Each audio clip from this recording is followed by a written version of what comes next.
In the dark hours of the day, young people enjoyed each other with passion. The young man slowly moved away from the young lady and called her. He looked at her intently and told her to stop. He asked her what they were doing now.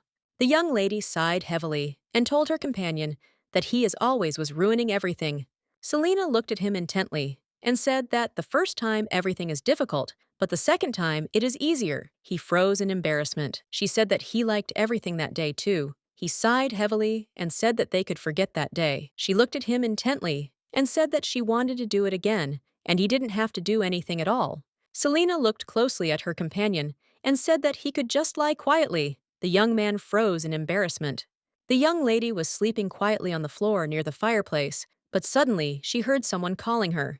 The man looked at her in surprise and asked why she was lying on the ground. She was puzzled because she did not expect her father to come to her.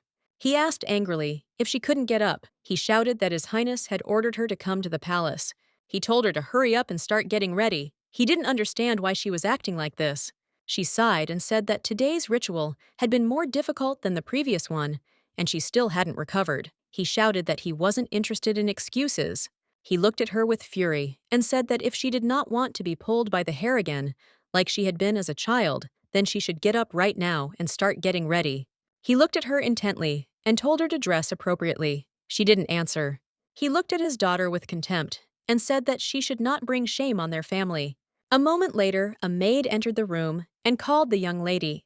She looked closely at the lady and asked if she was very tired, and she also offered to help in preparation. The young lady was a little puzzled as she was not feeling well, as the winter was hard and the ice wall wanted more energy. Selena thought that this time she would succeed, but unfortunately, it was not so. The maid asked if the ritual was really about using the blessing of the ice goddess. She really wanted to know what was already beyond the ice wall. The young lady said that no one knows, but it is certain that if the ice wall collapses, the kingdom will suffer a great disaster. The maid said it must be very difficult for her to maintain the huge ice wall every winter. The lady sighed heavily and said that thanks to this power, her family received a powerful blessing. The maid looked at her mistress sadly. The maid looked at her mistress with concern and said that she could tell His Highness that she would come to him next time.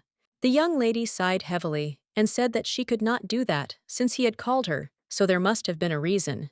The maid looked at the young lady and said that he also invited Duke Millard. Selena froze in shock on the spot. The maid smiled and said that the Duke and His Highness had known each other for a long time, and they had all studied together at the academy.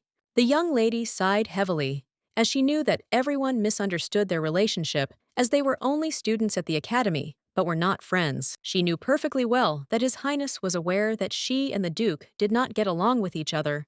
From an early age, they were at odds with each other, and the prince was a witness to this. The prince looked at the Duke and said with a smile that after today's graduation, if nothing bad happened to the kingdom, he would never call them.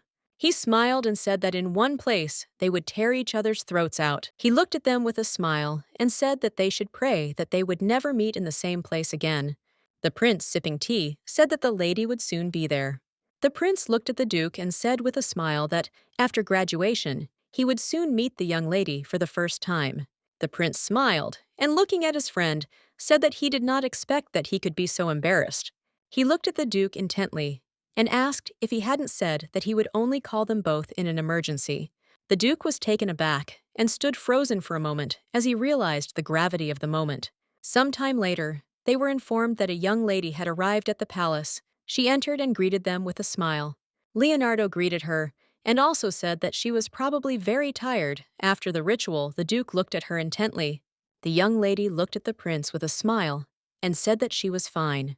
The Duke was shocked and could not believe that she was wearing clothes that were not appropriate for the season. He looked at her puzzledly and called out.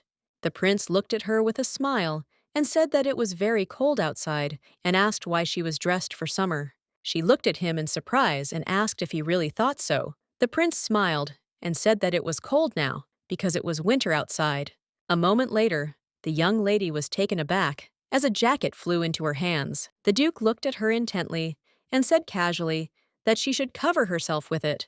Selena asked if he didn't like her clothes. She said that her bare shoulders were quite attractive. After her words, a discussion began between them. The prince sighed heavily and told them to stop. The prince looked intently at the young people and said that he had one request for them. Even though the prince is a bastard, he was still born in the palace and grew up as a prince his whole life, so on his part, this is not a request, but rather an order. The prince looked closely at the young people and with an innocent, soft smile, said that the two of them should get married. The young people froze in shock, as they had not expected anything like this at all. They looked at each other and irritably asked the prince if he really wanted them to get married. The prince smiled and said that everything was exactly so. He began to tell the true reason for their marriage, but the young people did not let him speak. He looked at them with a smile and continued speaking again, but they kept interrupting him. He looked intently at the young people and, sighing heavily, said that they should stop. He looked at them intently and, with a hint of irritation in his voice, said that he wanted to finally explain everything to them. The prince said that they knew that the king would soon hand over the throne to the crown prince. He sighed heavily and said that everyone knew perfectly well that his mother was a commoner, and therefore it was an excellent topic for gossip. The lady looked at the prince in surprise and asked if this was the reason why the throne would not be given to him, but to his brother, who was not at all experienced in this area. The thing was that the prince was in no way inferior to the crown prince, and was even better, and everyone knew about it. The duke sighed heavily and said that the young lady was right, since the crown prince was not so clever in matters of politics and he did not enjoy the king's trust. But everyone knew that he had won the trust of the aristocrats, and they would all prefer to have a man on the throne who could be controlled. The prince sighed heavily and said that only a small number of aristocrats would support him, and he hoped that they would support him in this. With her ability to manipulate ice, Lady prevented the massive ice wall on the estate from collapsing. The duke possessed fire, and he lit a fire to warm the particularly cold estates. The prince said that if he could secure the support of two families who owned most of the kingdom and had the blessing of the goddess, he could suppress all the nobility. Selina shouted at the prince that she was already on his side, and for this reason, she thought that they did not need to get married. He looked at her and said that he understood perfectly well how she felt, but she was on his side, not her family. He looked closely at the young lady and, sighing heavily, said that it was she who should not go against the will of her family. He said that if she were to bear a different surname from the family that supported him, then no one would be able to do anything. The duke looked at the prince with puzzlement and asked if this was the only possible way. The prince looked at them intently and said that this way was the safest and most effective. For this reason, he was ready to beg them. He said it was necessary to create the ideal world they dreamed of. The duke said that in theory, their marriage contract would help him become king. He sighed heavily and said that he didn't think it would make much difference anyway. The young lady sighed and said that she hated to admit it, but the duke was right. As she left, she said that her family's relationship would not change if she got married. She said that they should simply forget about this idea. The prince said they should talk about more than just marriage. Selina said if it wasn't important, then she was leaving. He said it was very important. The young lady in turn sighed heavily, but still decided to listen to the prince. He looked at them intently and said that he had not expected them both to refuse so stubbornly. He looked at them intently and asked why they hated each other so much. Selina said with a smirk that he knew better than anyone in this country how arrogant the duke's family was. The duke looked at her intently and said that she should look at her family first before speaking such words. The prince smiled and said that it was no secret that their families had been enemies for generations, but there had been times when they had been good friends. He looked at them with a smile and said that they seemed to get along very well in their youth. The young lady in turn angrily shouted at the prince not to remember senseless stories. With the speed of lightning, she stood up and went to the door. She said that she was very tired after the ritual and wanted to rest. The duke shouted for her to stop as they were not finished. The duke asked the prince for forgiveness and said that he would step away for a moment. The prince looked at the duke with a soft smile, thereby allowing him to follow the lady. The duke shouted after the young lady to stop. The prince knew that Selina had a sharp character due to the fact that she had to survive under the oppression of her father. The duke became so irritable only in the presence of the young lady. The prince sighed heavily. He was puzzled and did not know how to convince them. He wondered if they didn't understand that he only wanted them married for his own purposes. They had to get this matter over with as quickly as possible. The man looked closely at the little children and said that the sun was already setting and it was time for them to go home. The boy smiled and said that he would like to play some more. The man said that if he was late, his parents would scold him. With tears in their eyes, they looked at the man and said that they wanted this. He smiled and said that they should go home. A moment later, the children said goodbye to the seller with a smile. He looked after them intently. A few minutes later, he was taken aback and turned around because he heard someone scream. He looked into the distance, knowing that there had been a recent increase in kidnappings and that no one was allowed to wander the streets at night. The man slowly walked into the dark alley. He was a little puzzled because he smelled a strange odor. The man, in turn, thought that the children were playing a joke on him. He shouted and called the children, but suddenly froze as he noticed some silhouette. He looked at the man with concern and asked if he had seen the children who had passed by. He sighed heavily and said he wanted to take them home before it got dark. A moment later, he froze in place. He was shocked because he saw a truly terrible sight. The man was surprised and did not understand what he was seeing. He asked the man if everything was okay with him, but he only growled at him in response. He was taken aback and began to slowly walk back. He shouted at the man not to come near him, but a moment later, a terrible scream was heard in the alley. Selena smiled and told her friend that he was very slow. He smiled and asked where she was going in such a hurry. Selena said with a smile that they were going to have a picnic. Now she was taken aback as one bun fell on the ground. She said sadly that she couldn't eat it. Now Millard agreed with her. A moment later, he said with a smile that she should look at the bun. He said with a smile that the ants ran up to their bun, and it was very funny. He said with a smile that they had a lot of food and they could share it with the ants. She looked at him in surprise. A moment later, she sat down on the ground. He looked at her worriedly and asked what she was doing. She sighed heavily and said irritably that they were stealing their food. He was taken aback as he did not expect such a thing from her. He came closer to her and said with a smile that the ants were hungry and she could consider this as charity. She didn't understand how she could share with anyone what belonged to her. She knew it was just a waste of food since the bun was hers to begin with. She didn't see why she had to share. Selena knew that she never knew when she might die of hunger. She understood that her friend never went hungry. She understood that if she were as wealthy as he was, she would behave the same way. She knew that if she were the daughter of a duke, everything would be different. She knew that if they were to switch places, she might be as generous and kind as he was. A moment later, she said that she was no longer having fun outside and wanted to go back. He was surprised as they were going on a picnic. He asked with a smile what they would do. Selena said that they could play in the room. She was taken aback when she heard her father's voice and froze for a moment. She walked closer to the open door and realized that there was a meeting today. The men discussed their children because they thought they would end their long war. The young lady froze for a moment as she realized from their long conversation that they were simply using her. Millard looked at his friend with excitement and called her. She pushed him away and said that she didn't want to play with him anymore. He stood frozen in surprise, not knowing what to say. She knew that the more time she spent with him, the more jealousy and envy consumed her. She realized that this was making it clear to her that she was simply being used, and she did not want to spend any more time with him. While studying at the academy, everyone was talking about her. They said that she was the illegitimate daughter of a duke since her mother's origin was unknown. They thought that she was a commoner. The young lady was furious as every year she heard the same gossip. She winced when she heard Millard's name being called. The young man looked at everyone with a smile and answered everyone.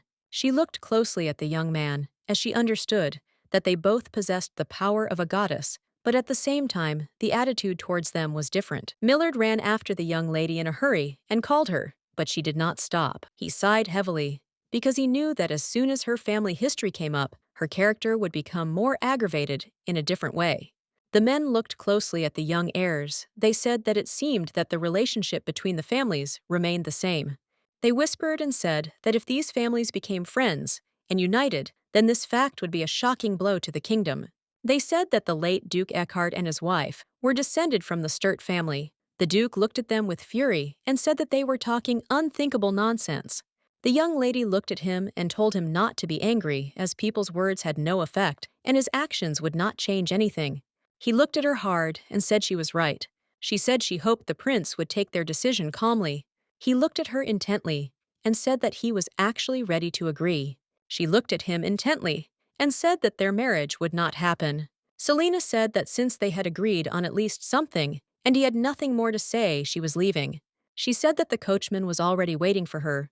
The young man was taken aback. He looked at her carriage in surprise and asked if she had really arrived at the palace in it. She calmly said that it was true.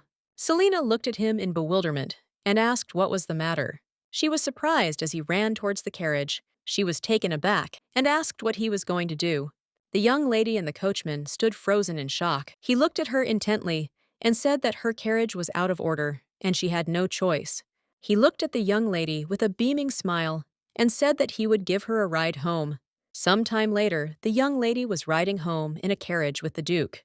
She looked at him sharply and told him that he was crossing a line and that he didn't need to worry about her or feel sorry for her at all.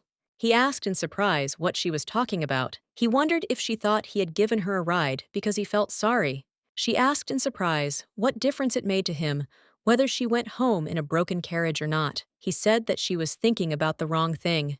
He said that she was an honored guest at the royal palace, and if she left in a broken carriage, unwanted rumors would spread. She sighed heavily and said that there was some logic in his words. He said that he was completely logical. She said that her estate was far away. He said that his friend lived nearby, and he needed to meet him so everything was fine. She said that he was lying well. He smiled and asked how she could know, since she had no friends at all. She was taken aback. He sighed heavily and said that everything was exactly like that. She looked at him in surprise and asked how about graduation. Then she wanted to say goodbye to her only friend, and so she came to the graduation for him.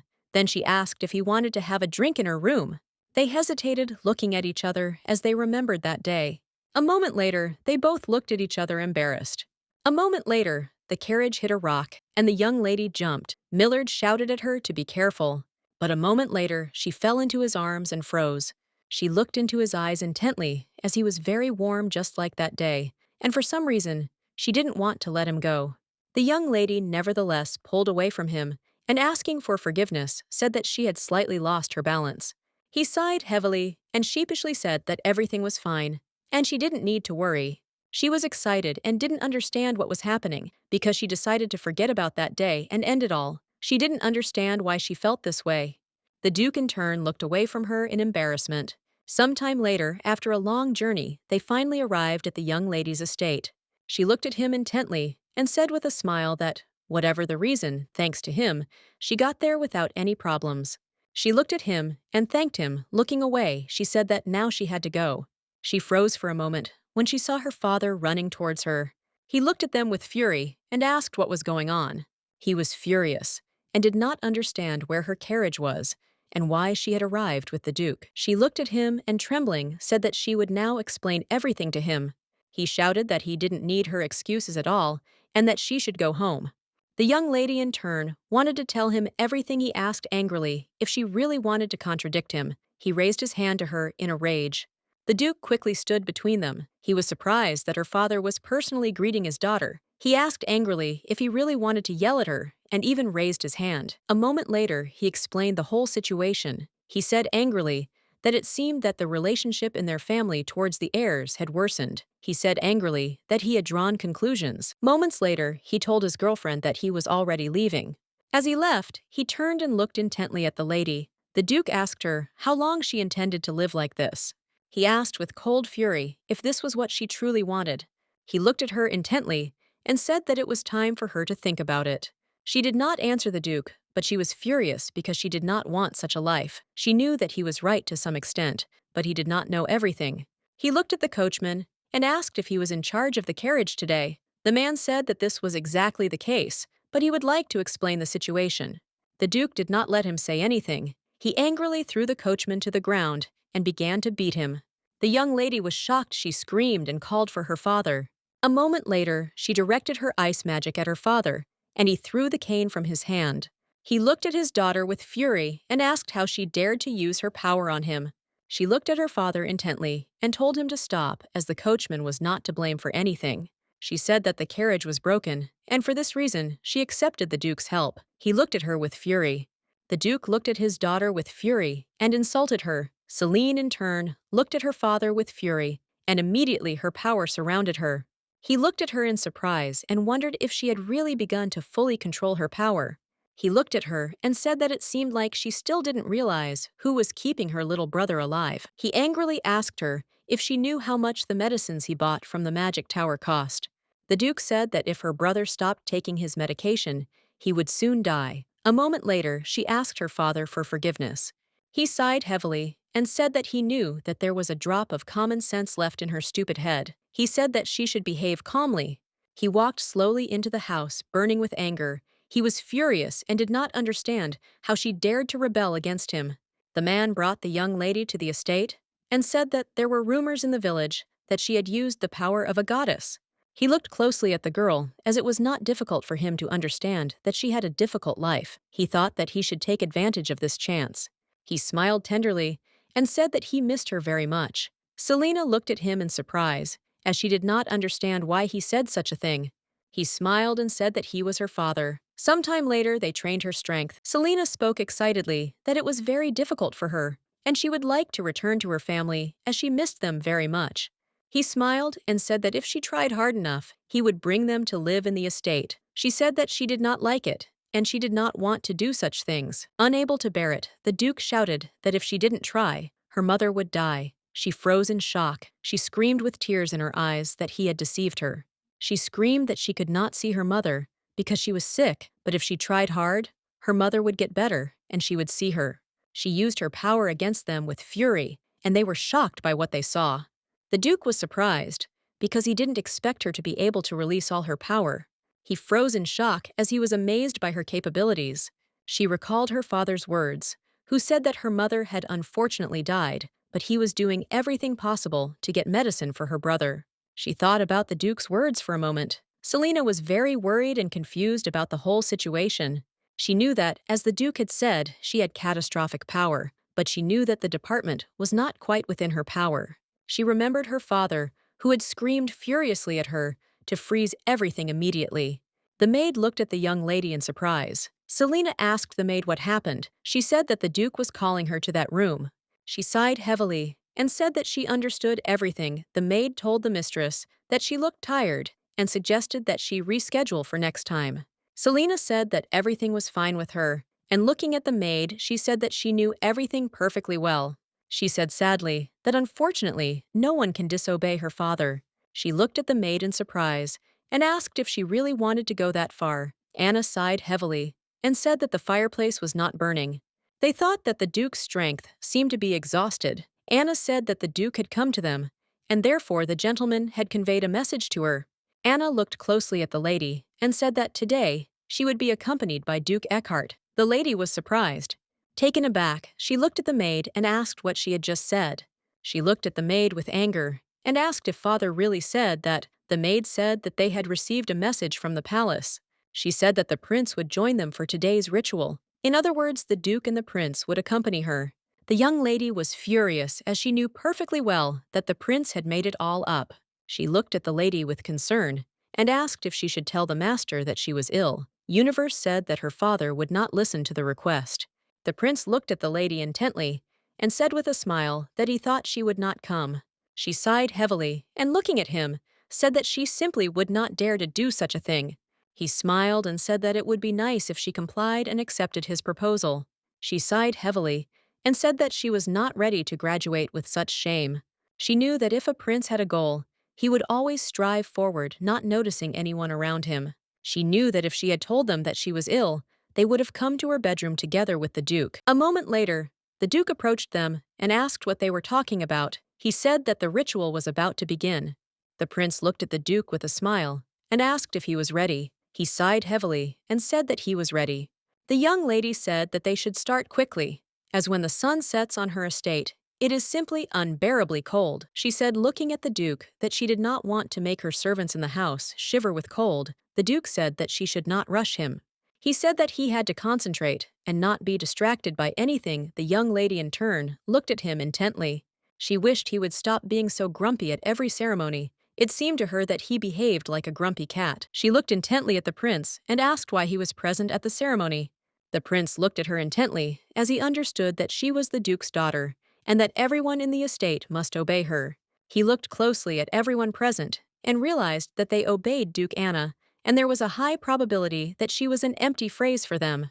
He understood that when she was near the Duke, she did not want to show the whole situation in which she had lived her whole life. He looked at the young lady intently as an idea came to him. He said that he was doing her a favor and she would have to repay him for it. The young lady, in turn, was shocked. She screamed that this was too much on his part.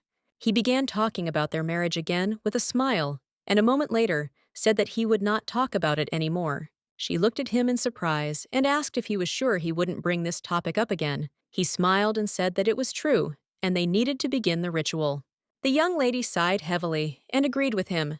The prince looked at her intently, with a radiant smile. He said that when everyone left, it became too quiet. He smiled and said that he could step aside, and she could talk to the duke. At the very center of the estate is a large pillar of fire, warming the entire territory, in the same way that the Stuarts perform a ritual to maintain the ice wall. The Eckharts also perform rituals to infuse power into the Sellian. The young lady was alarmed. She looked closely at the duke because she did not understand what was wrong with him. It seemed to her that he looked as if he was ill. She understood that if he continued in this state, he would put himself in danger. She knew that he needed to stop the ritual. Leonardo said excitedly that if the duke continued, he would put himself in danger. He said that the ritual had to be stopped. Selina agreed with the prince, but she understood that it was very dangerous to stop the ritual halfway through. Selina knew that every cell in her body would experience unbearable agony. She knew that this pain was incomparable to anything. Selina knew that if she continued the ritual, Millard could be completely consumed by the fire. She simply couldn't let him die. She glanced sideways at the prince and said that she had come up with a way to deal with this. Selina looked at him intently and said that she needed to use her powers for a while. She asked the prince not to be surprised. The young lady, in turn, was lying quietly on the sofa when she suddenly heard someone calling her. She slowly rose to her feet and saw the prince approaching her. He said with a smile that she had done a good job. She sighed heavily and said that she had done nothing special. He smiled and said that it was comparable to a feat, and she did not need to be modest. He said she built a huge ice wall. Selina said it was the only way to get rid of unwanted looks. She said it took a lot of effort to pull the duke out, and even though she wrapped her body in ice, it was too hot. He smiled and said that he could let her rest as much as she wanted if she did him a favor. She sighed heavily and said that they had already decided everything she asked him to stop because she was tired. He said that she could fulfill his request. She sighed heavily, as she did not think that everything would turn out like this. He said that the duke still hadn't woken up, and his body temperature was still rising, so he wanted her to take care of him. She was puzzled because she knew that she could freeze the man to death with her own hands. She had never saved anyone. She sighed heavily and said that she couldn't do it. The prince looked at her in surprise. Looking at Selina, the prince asked if she didn't want to do this because she loved the duke. She was shocked because she didn't expect to hear something like that. The prince looked at her closely and said that if she couldn't do anything, she could at least get the duke's fever under control. He looked intently at the young lady and said that this was his request in order. The young man was confused because it was too hot and he did not understand where he was. He really wanted water. He was in shock and felt as if all the blood was evaporating from his body. He felt very hot and painful, but a moment later, he felt cool. He turned around and saw a snowflake. The duke was a little surprised as he did not expect such a thing. A moment later, he walked slowly into the cold and suddenly heard someone's voice. He woke up because he heard the voice of a young lady opening his eyes. He saw small snowflakes in the air. A moment later, he was taken aback as he did not understand where he was now. With the speed of lightning, he sat down on the bed. He was agitated and didn't know what had happened, as the last thing he remembered was the ritual. He wondered if he had lost consciousness, as he had little memory of what had happened. He knew that the prince could not help him in the ritual, as he was a commoner. A moment later, the duke saw a young lady sleeping quietly next to him. He was very surprised, because he did not understand what she was doing next to him. He looked at her closely and wondered confusedly why she was dressed like that. He knew she was a girl in full bloom. A moment later, he looked up and saw snowflakes in the room. It seemed to him that all this time he had been dreaming in which he was in a hot place, and the lady helped him. He sighed heavily as he realized that he was now in her debt. A moment later, he picked her up in his arms and carried her to the bed. The duke slowly laid the young lady on the bed and looked at her intently. He slowly approached her face. He saw how she slept quietly. Some time later, the prince entered the room and with a satisfied smile told her lady that he had figured out how to help the duke. The prince froze in shock when he saw the duke in a very interesting position. The duke, in turn, was taken aback and called the prince. He was surprised that he had come into the room. The Duke in turn froze in place. He did not know what to do in this situation. The prince looked at the Duke with a satisfied smile and said that it seemed he had not chosen the best time to visit. They argued with each other for some time, when suddenly the young lady opened her eyes and looked intently at the Duke. The Duke in turn was taken aback and called the young lady. The young lady in turn froze in stupor, but a moment later she screamed. The Duke said she had got it all wrong, but she pushed him away and screamed that he was just crazy. She screamed that she had saved his life, and he thanked her in the same way. He screamed for her to listen to him. The prince looked at everything that was happening with a smile. Some time later, they sat and drank tea, the prince, looking at the young people with a satisfied smile. He smiled and said that this situation showed that they were very close to each other. The young people looked at the prince with fury. A moment later, Selena told the prince that they could discuss what happened in the tower. She looked at the prince in surprise and asked why everything boiled down to the fact that they had to get married. The prince handed them a document to look at. She knew it was a magic item, the Scroll of Silence, but she didn't understand what exactly he wanted to tell them. He looked closely at the young people and said that news had reached him about a banquet being held in the magic tower. The Duke asked the prince if the excessive conservatism of the magic tower bothered him, and the prince said that he was right about that. The prince said that each delegation should be made up of a married couple. The Duke looked at the lady and said that they were not ready to have a wedding and suggested that the prince choose someone else. The prince looked at his friend in surprise and asked if he understood what nonsense he was talking about. The prince looked at him intently and said that he was a duke, the most noble in the kingdom, and few aristocratic girls were worthy of receiving the title of his wife. The prince said they didn't have time. The Duke was puzzled, as time was running out, and they had no worthy candidates. He was indignant for a while. The prince smiled and said that this was his desire, and he did not understand why he should look for another candidate if they were right for each other. She looked at the prince intently and asked if he really meant to say that it was all about the magic tower. She asked if they could really get divorced afterwards. The prince said that they didn't need to get a divorce, because if they did everything right, he would make it so that their marriage never existed. She thought for a moment, as the prince's method was quite effective, but she knew that the magic tower was a closed territory, and there were also many hidden wizards there. She was puzzled, since it was from there that her father delivered the medicines that her younger brother was treated with. She knew that they would most likely have a recipe and a method for preparing the medications he needed. She knew that if she found out the recipe for the medicine, they would be freed from her father's tyranny forever. The Duke sighed heavily, and looking at the young lady, said that she must say something. A moment later, the young lady said that she would do it. They looked at her in surprise, as they did not expect such a thing. She looked at the Duke intently and said that they should get married. The Duke in turn froze in shock. He did not expect to hear such a thing from her. He looked at her worriedly and asked what kind of nonsense she was talking about. Selena looked at him intently and said that she was not crazy. She said that nothing was stopping them from doing this, and if one thing were to be remembered, it should have been done a long time ago. He looked at her excitedly and asked what she meant. She looked at him intently and said that he should enter the room so as not to shout in the corridor because they could be heard. She looked at him intently and said that they were in the palace now and they didn't need any extra fuss. The Duke looked with fury at everyone present who were staring at them. He looked at her and said that they could talk. He asked what she was thinking about when she talked about marriage. She looked at him intently and said in all seriousness that they could get married. He was surprised and did not understand why she suddenly changed her mind. He shouted that she had forced the prince to remain silent about this topic. He asked if she felt ill after dinner, or if it was a consequence of the ritual. She sighed heavily and said that it was not so.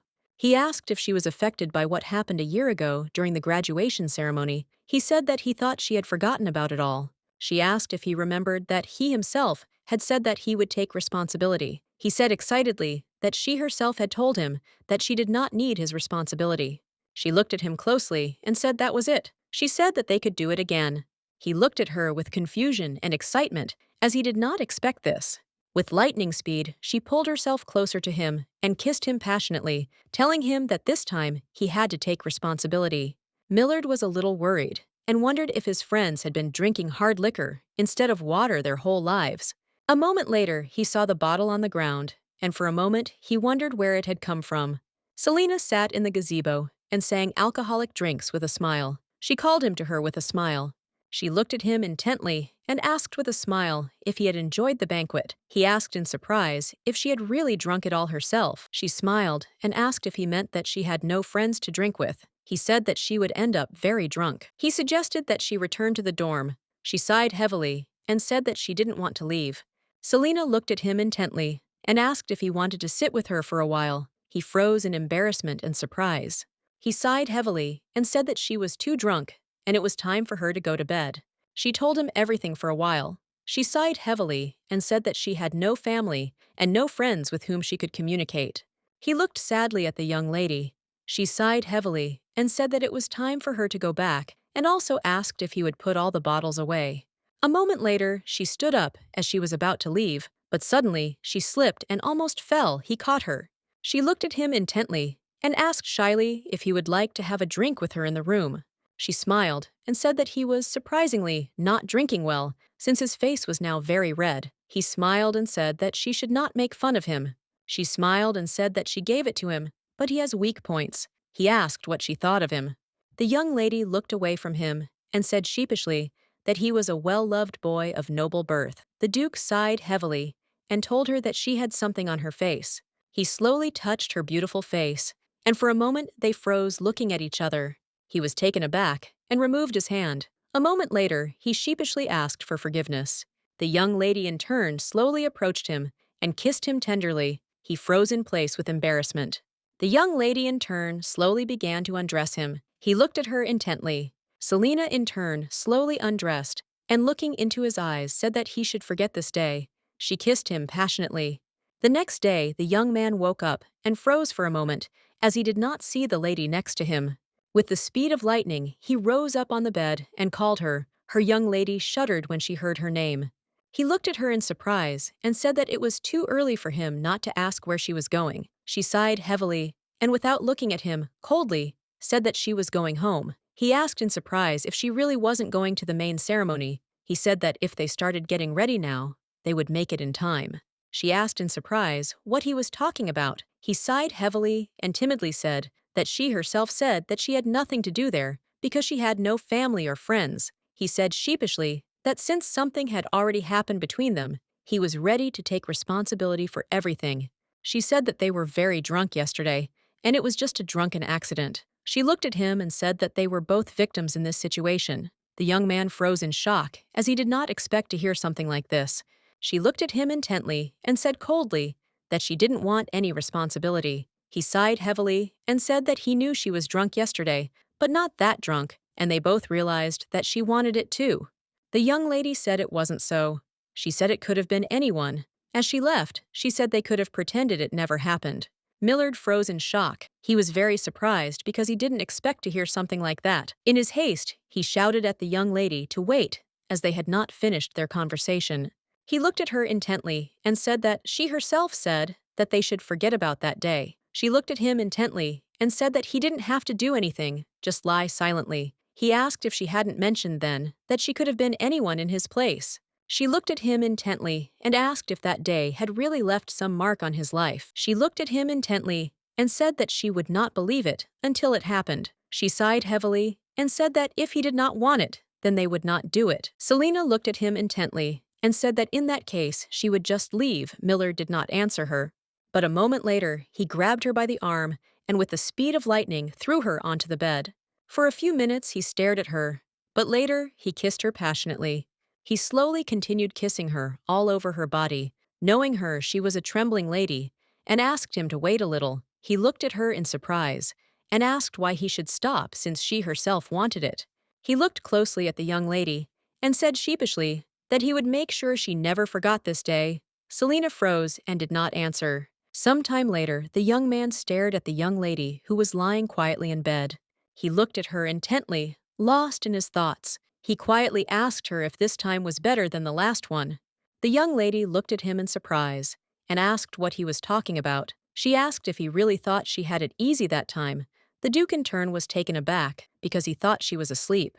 Selena quickly sat up and sighing heavily said that he was feeling better soon. She said that on that day, he calmly walked up to the podium and finished his prepared speech. She faded for a moment and said that she had been like a fool that day. He looked at her in surprise and asked what she was talking about. He looked at her intently and said that he would ask her again. Millard looked at the young lady intently and said that she should look him straight in the eyes and answer as honestly as possible. He looked at her excitedly and asked what that day meant to her. The young lady in turn looked away from him. She did not know what to answer. He was taken aback and looked at her intently as he saw that she was embarrassed. He looked at her confusedly and asked if it was true. He wanted to know if she was lying. She looked away from him in confusion and asked why he kept asking if he didn't believe her. She sighed heavily and said that she was tired and suggested that he take a little rest. The Duke looked at the young lady with embarrassment but did not answer her. A moment later, he quietly lay down on the bed. She glanced at him sideways. The young lady knew that, alas, last time she had justified it by saying that they were both drunk, but this time everything happened of their own free will, and they were sober. She was puzzled and wondered if it was good or bad. She knew that something very important had happened today, and after that they would have to get married. She knew that he was a very nice and sweet person, and he was the only one who had treated her well, even though she had been rude to him. The average of all the people who envied her for having the power of a goddess, he was the only one who sympathized and understood how heavy this burden was. She understood perfectly well that he was perfect for her in every aspect. Selina froze in embarrassment. She was puzzled and did not understand why she was remembering this. She knew she didn't need to think about such things. The young man, in turn, lay quietly in bed and thought about everything that had happened. Selina valued the young man very much. He always helped her and was always there for her. And besides, he was her first sexual partner.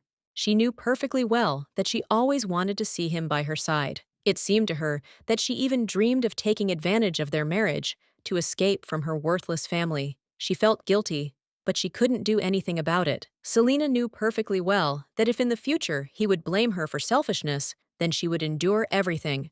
She knew that she needed to escape from her family, and to do this, she needed to enter the magic tower and find out the recipe for a medicine that he didn't even know existed. She knew that in this case she would escape and be able to provide a happy life for her brother.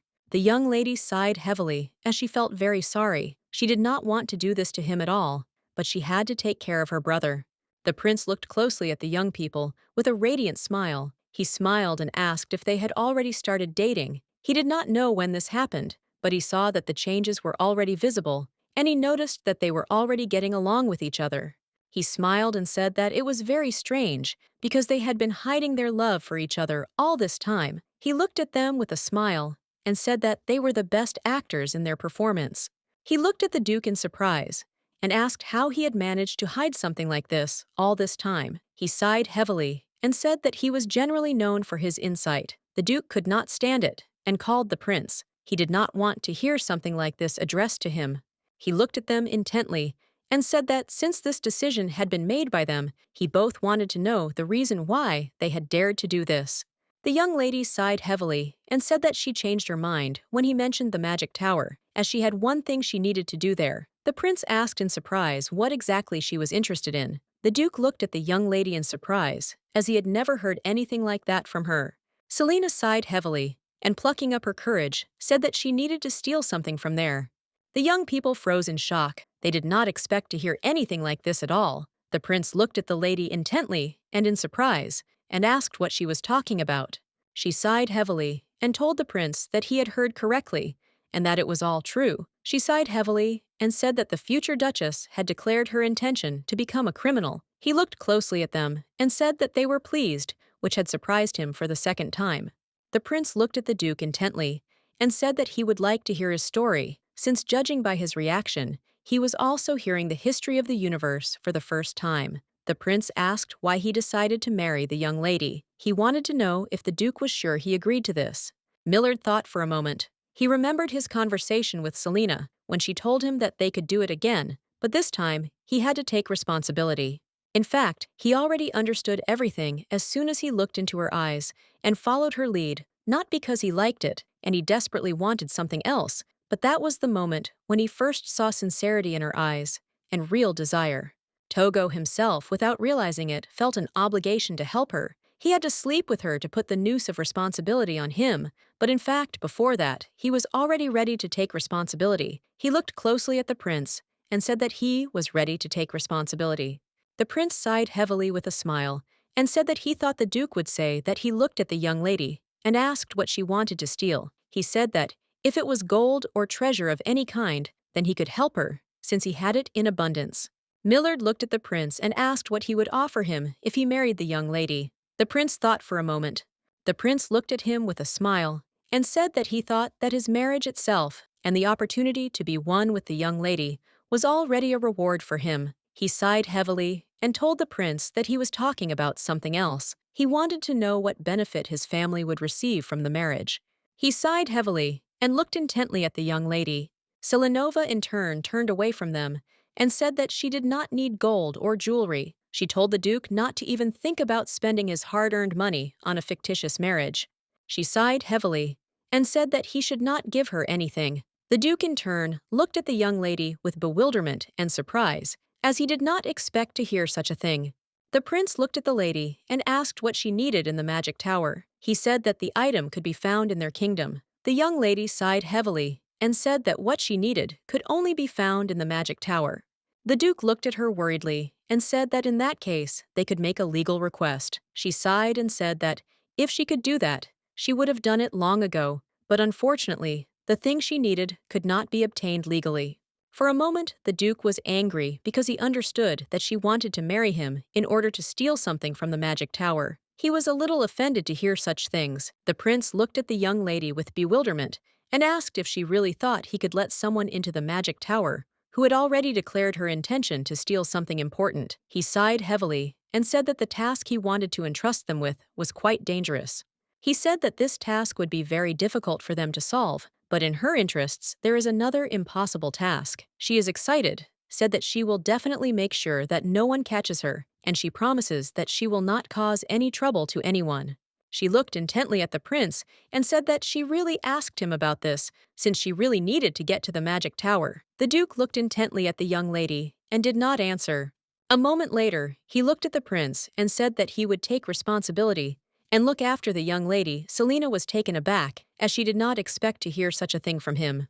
He looked at the prince intently and said that he was ready to make every effort to fulfill his requests. The prince sighed heavily and told the Duke that the final word was his, and he very much hoped that the Duke was ready. A moment later, the prince sighed heavily and looked at them intently. He told the young people that, if their lives were in danger, they should leave there immediately. The young lady thanked the prince. The Duke said that they should now hear what kind of work was being discussed.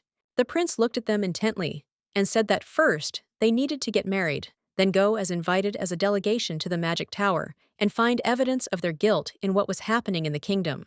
The young lady excitedly asked the prince what had happened so strange in the kingdom that he needed to find evidence in the magic tower. He sighed heavily and, looking at them, said that a very unusual incident had occurred. The prince said that a man had recently died near a port city. There was nothing strange about the death itself. He sighed heavily and said, "That's no problem." He was thrilled that the next day he came back to life and walked normally. She looked at the prince with excitement and said that soon she was sure he had not died, or perhaps a miracle had just happened. The prince looked at them intently and said that he had thought so too at first, but in their times, miracles did not happen often. The Duke excitedly asked the prince if he really meant to say that similar incidents had happened in other places. The prince said that there had been more than 10 similar cases where the dead had risen and begun to wander. He was puzzled and said that their trait was strange, as they would attack other people and bite them, and they would eat their flesh, and the knights who fought them could not defeat them. He sighed heavily and said that after they woke up, they were simply impossible to kill, and the knights said that even after the fireball and numerous sword strikes to the body, they moved as if nothing had happened. He said that they have to deal with the risen dead who bite other people. He looked at them intently and asked me if they thought that there were too many peculiarities in this incident to be considered as something natural. The Duke thought for a moment and asked the prince if he really thought that the magic tower was involved in this incident. The Duke said that, judging by his story, there were no leads to them. He did not understand why the prince believed that they were involved in this situation. The prince looked closely at the young man and said that he had received another piece of information. He looked at them and said that you are experimenting on people in the magic tower. The young people were shocked by what they heard. The Duke looked intently at the prince and asked what he was talking about. The prince said that several hundred years ago, a mad wizard experimented with chimeras on animals and humans, which was eventually condemned by authorities across the continent, and a continental law was created banning experiments on humans. He said that the Magic Tower took this law into account, and the wizards who were experimenting on people suddenly disappeared. He sighed heavily and said that wizards could do anything to discover new knowledge and magic, and he thought that a lot had happened, and they could come back to it again. The Duke was a little puzzled. He knew that wizards were obsessed with everything new, but he could not believe everything that was happening. He knew they mustn't fall for the tricks of magicians. He knew she'd learned about the history of magic and aristocracy. It was said that wizards were subject to many legal restrictions. The prince looked at them closely and said that there were still those who succumbed to temptation, and that recently there had been many cases of fraud on the part of wizards. He sighed heavily and said that there were times when ordinary people gave them all their money. The Duke looked at the prince closely and asked how reasonable it was to rely on the information he had received about conducting experiments on people. He said that it was logical if he secretly explored the Magic Tower based only on the information. He said that if they were caught, they would have every opportunity to counterattack him. The prince sighed heavily. The Duke looked at the lady intently and asked her what she thought about it. She did not answer and sat quietly. He looked at her in bewilderment as he saw that her face had turned pale. He thought that most likely this incident had a strong impact on her and on her emotional state. A moment later, he wondered if it was possible that he had overdone it a little in bed, and that was why she was not in the mood. He knew that, whatever the reason, they had better take a break. The Duke looked at the prince intently and said that it was time for them to prepare for the wedding. They could return to this topic next time. The prince looked at them with a smile and said that the wedding was a very important matter. The Duke looked at the young lady and said that it was time for them to go. She slowly began to rise, but suddenly she felt dizzy and lost her footing. The Duke looked at the young lady with concern. He managed to catch her before she fell. He looked at her closely and asked if she was okay. The young lady slowly pushed him away and walked forward. She looked at him sideways and said casually that he was okay with her. She was just a little lost in her thoughts. Millard looked closely at the young lady. He was alarmed by her condition. The prince looked at his friend with a smile and said that it seemed to be very difficult for him and he should take care of himself. The Duke agreed with him. The young lady said that it was time for her to go home. Millard asked if she wanted him to take her in his carriage. He was very interested in whether her attitude towards him would change when they got married. Last time, she was very unhappy that he gave her a ride. He looked at her intently and said that they could rest a little in the palace. He looked at her intently and said that it turned out that she had not yet fully recovered from everything. Selina looked at him intently and sighed heavily and said that she was fine. Millard looked at her and said that she didn't need to be stubborn because she really needed to rest. She glanced sideways at his hand, which was on her shoulder, and with the speed of lightning, she pushed him away. Selina looked at him sharply and said that just because they decided to get married, it didn't mean he could do whatever he wanted. She angrily said that she had to go home. A moment later, her expression changed, and with a puzzled expression, she said that she really needed it. He looked at her intently and agreed. A moment later, he said that they could go together, as he also had some business to attend to.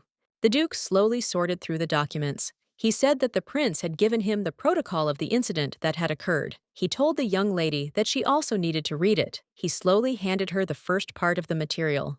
A moment later, he glanced at her sideways as he handed her the documents, but she did not take them. A moment later, he called her again. The young lady was taken aback and asked what he said. She apologized to him because she had not heard. He looked at her with bewilderment and said that she was acting a bit strange today. The young man looked worriedly at his companion and asked if everything was really okay. A moment later, he reached out to her and gently stroked her face. She froze in surprise. She was shocked she didn't question whether he really wanted to kiss her in such an atmosphere. She pushed him away and said that even though they had decided to get married, they didn't have to do it all the time. He looked at the young lady in bewilderment, and suddenly there was a dead silence between them. He looked at her sadly and said that he just wanted to measure her body temperature. He looked at her softly and said that she didn't need to be nervous at all. A moment later, he pulled away from her and said that, fortunately, she didn't have a fever, but if she did get worse, she should tell him about it right away. She was silent for a moment, But a few minutes later, she asked why she should do that. He sighed heavily and said that they were getting married soon, and they needed to take care of each other. Selena said furiously that their marriage meant nothing. She said that they just had to play their assigned roles. He looked at her intently and said that if she didn't like their sham marriage, then she shouldn't have tempted him. He looked at her intently and said that she herself had said yesterday that this time he had to take responsibility. He said that since she had asked him so desperately, he would do it, and this time she could not refuse. He looked at her intently and said that he was not going to ruin his family with a fictitious marriage, and he would fulfill his duties as a husband and make every effort to divorce, and she could only imitate him to a certain extent and try her best not to get divorced before the appointed time. He looked at her intently and said that from now on, she should tell him if she got sick or anything happened. He smiled softly at her and said that he would take full responsibility. The young lady in turn looked at him intently. She was very surprised, as she did not expect to hear anything like that at all. The Duke looked closely at the Lord. He smiled and said that he had not been to the Stuart mansion for a long time. He looked at them intently and said that a lot of time had passed since his last visit, but nothing had changed in the estate. The Duke looked at the young man with hostility, his eyes not understanding why he had come such a long way. The Duke looked at him with anger and said that he had not even warned him about his arrival. Millard said with a smile that he had some very important information to tell them, and therefore it would be better if he and his wife heard it together. He smiled and said that he was planning to marry Selena. They froze in shock, as they had not expected to hear anything like that. The rest looked at the Duke, and asking for forgiveness, said that he had not heard at all what he said. Millard looked at them intently, and in a calm manner, said that he was going to marry his daughter. The man was furious. He shouted at the Duke not to even think of doing anything like that. He shouted that, as the father of the young lady, he was against this marriage, since he did not at all want to become their relative. The Duke sighed heavily and said that in the near future, his assistant would prepare and send all the documents concerning their marriage. He slowly stood up and said that this was all he wanted to tell them, and for this reason, he was already leaving. They were shocked, as they did not expect anything like this from him. The Duke looked after the young man with fury. The madam looked at her husband in surprise and asked why this Duke wanted to marry their Selena. She looked closely at her husband and asked if he was really going to marry her off to the Duke. The man pushed his wife away and shouted that this was just nonsense. He said with fury that he had found nursed and raised an illegitimate daughter from a commoner. He shouted that such a worthless half-breed simply could not become a real duchess. He shouted that the title of Duke originally belonged to them, but they still seized the title and deprived their family of business. He was furious because he understood that he simply could not become a relative of people who put spokes in their wheels everywhere. He shouted with rage that such a thing would never happen. The young man looked at the Duke with bewilderment and asked why he had chosen the young lady out of all the girls. He shouted that even if a knife were put to his throat, he would never agree to such a thing. He did not understand how the Duke could marry the heiress of a greedy and depraved family. The Duke did not answer. He closely watched everyone present. The young man looked at him with fury and asked if he knew what rumors were going around about the young lady they were shouting that they simply could not allow the Stuarts to become their relatives. Millard looked at everyone present and said that his opinion would not change. A moment later, he said that the given marriage was blessed by His Highness. The young people were shocked. They understood that he must become the main link that would oppose the union between their families. The Duke said the prince had said that if their two great families united, they would have a great impact on national interests. They knew the royal family had only turned a blind eye to their constant feud. The Duke sighed heavily, and looking at everyone present, said that they had had bad relations in the past, but he thought that the moment had come when they would finally end. The man looked at the Duke intently, as he knew he could not be persuaded. He looked at him intently and asked what power they had as vassals. He looked intently at the Duke and said that if he wanted to get married, he could do so. The man said that they have their own conditions for this marriage. The young lady stared out the window and thought she knew everything that several days had already passed since she told her father about her wedding. She was surprised because it was very quiet at home. She wondered if he had actually decided to give her consent. A moment later, she turned around because she heard a crash. She saw her father. He was burning with anger. With the speed of lightning, he ran up to her and slapped her in the face with fury. The young lady froze in place from shock and surprise, as she did not expect such a thing at all.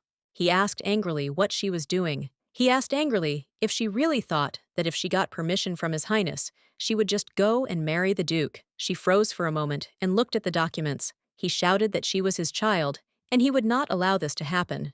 He shouted that there would simply be no marriage. He shouted that today he forbade her to leave his room. As he left, he shouted that if she dared to leave the room, her brother would stop receiving his medication. She froze in place and did not say anything to her father because she understood that she simply had no choice. The young man ran joyfully to his sister. With a cheerful smile, she was waiting for him patiently.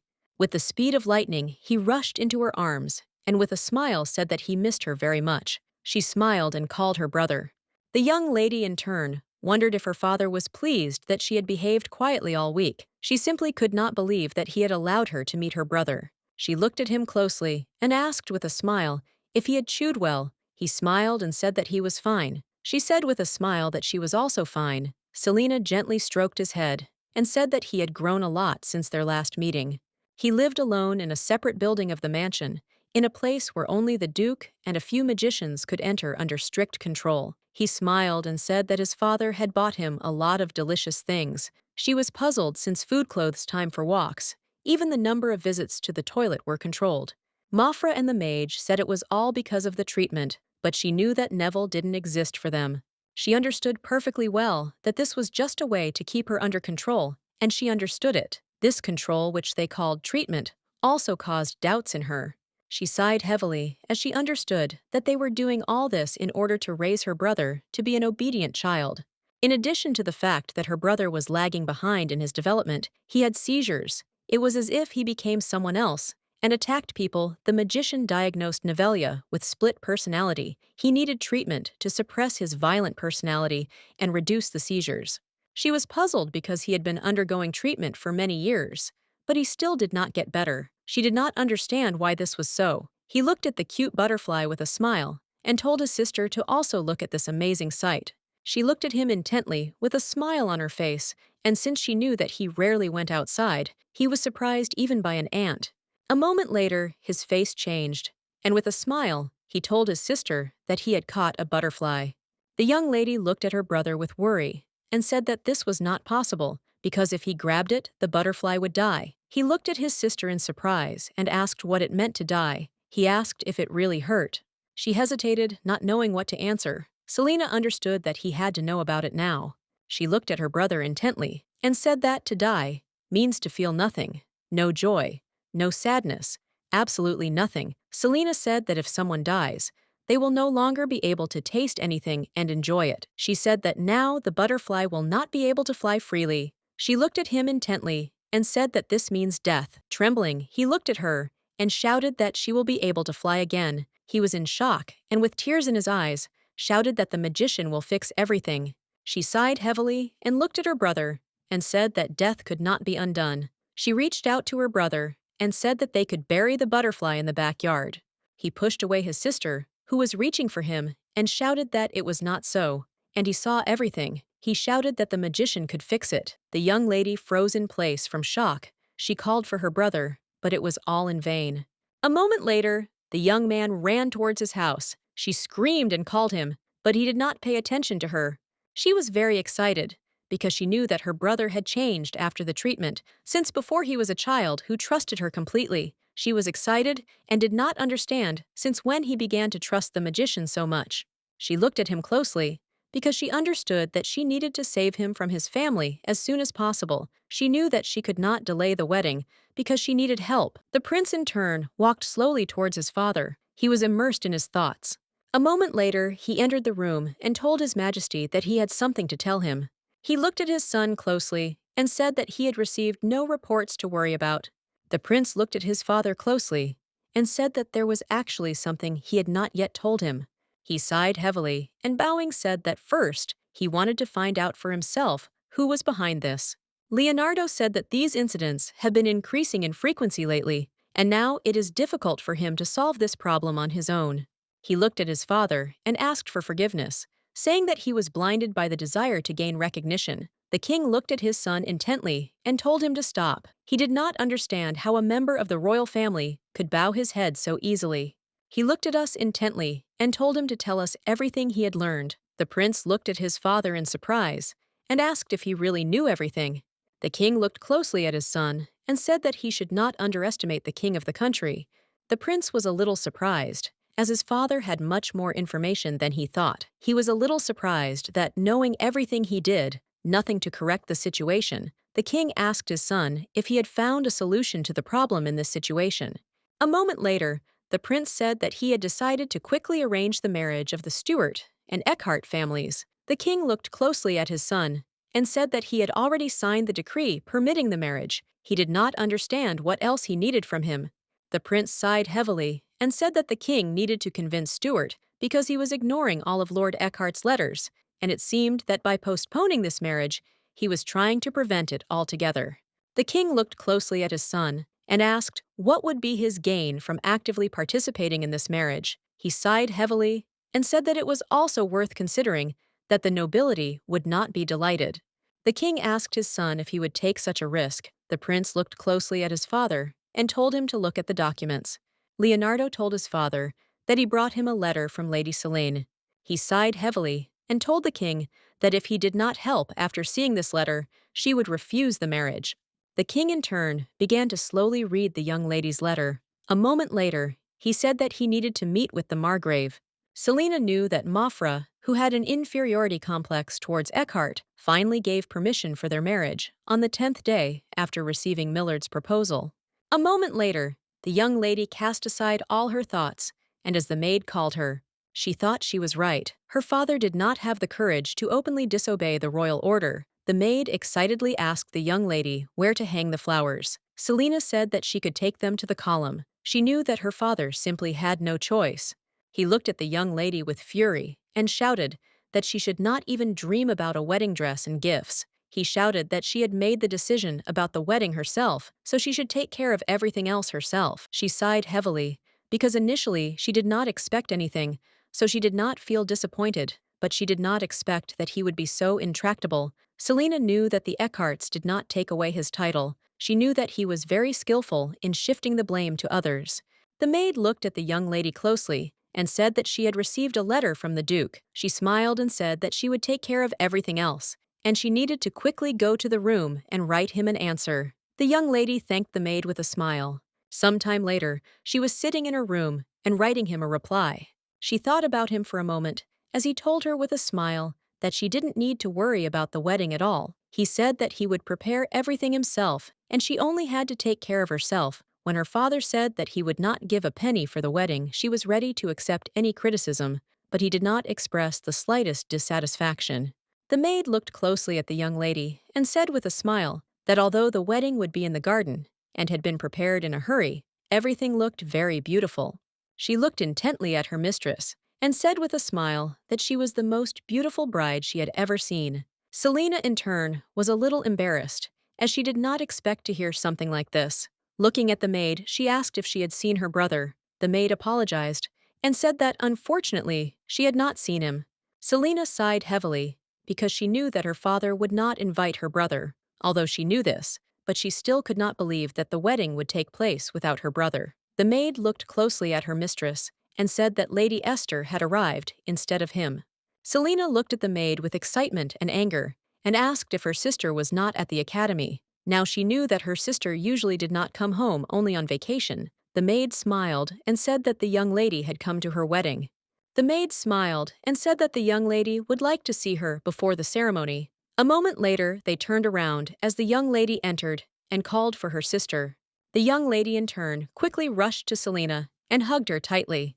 Selina was surprised, as she did not expect such a thing from her sister. She looked at her intently and asked if there were no exams at the academy now. She told her sister that she was very busy, but did not understand why she came. She smiled and said that exams were not so important because her only sister was getting married, and that was more important than exams. She looked at Selina intently and said that she would be very sad if sister did not come to her wedding. Madame looked at the maid and said that they were already looking for her, and she should hurry. The young lady looked at everyone present with a joyful smile on her face. A moment later, she looked at her sister with a smirk and asked if she was really marrying the Duke. She looked at her sister with fury and contempt and asked what she was doing behind her back. She asked with fury if she was planning something, while the young lady wiped her hands dismissively. Selina, in turn, looked intently at her sister, but did not answer.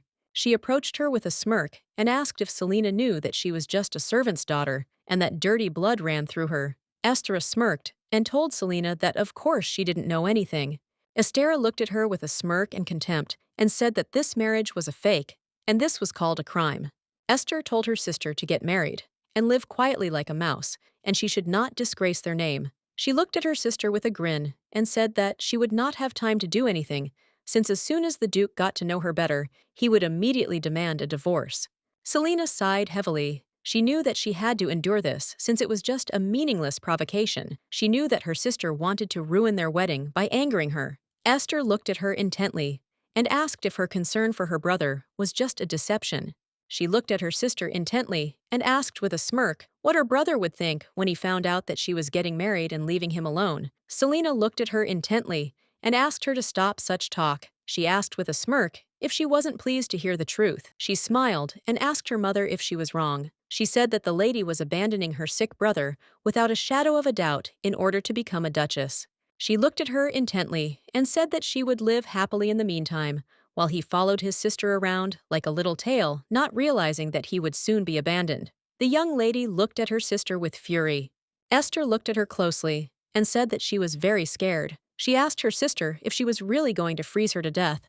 She looked closely at her sister and said with a smirk that it looked like she wanted to repeat the old story. Selina froze in place. The young lady looked at her intently and said that when she was angry, she could not control her strength. She asked with a smirk if she was going to kill her own sister now. She looked at Selina intently and said with fury that she was simply a murderer. A moment later, she looked away and said that now, her sister is also a fraud. She thought for a moment and said that she did not know what to call her because both options were suitable. She looked at her with disdain and with a smirk said that Selina had better calm down a little.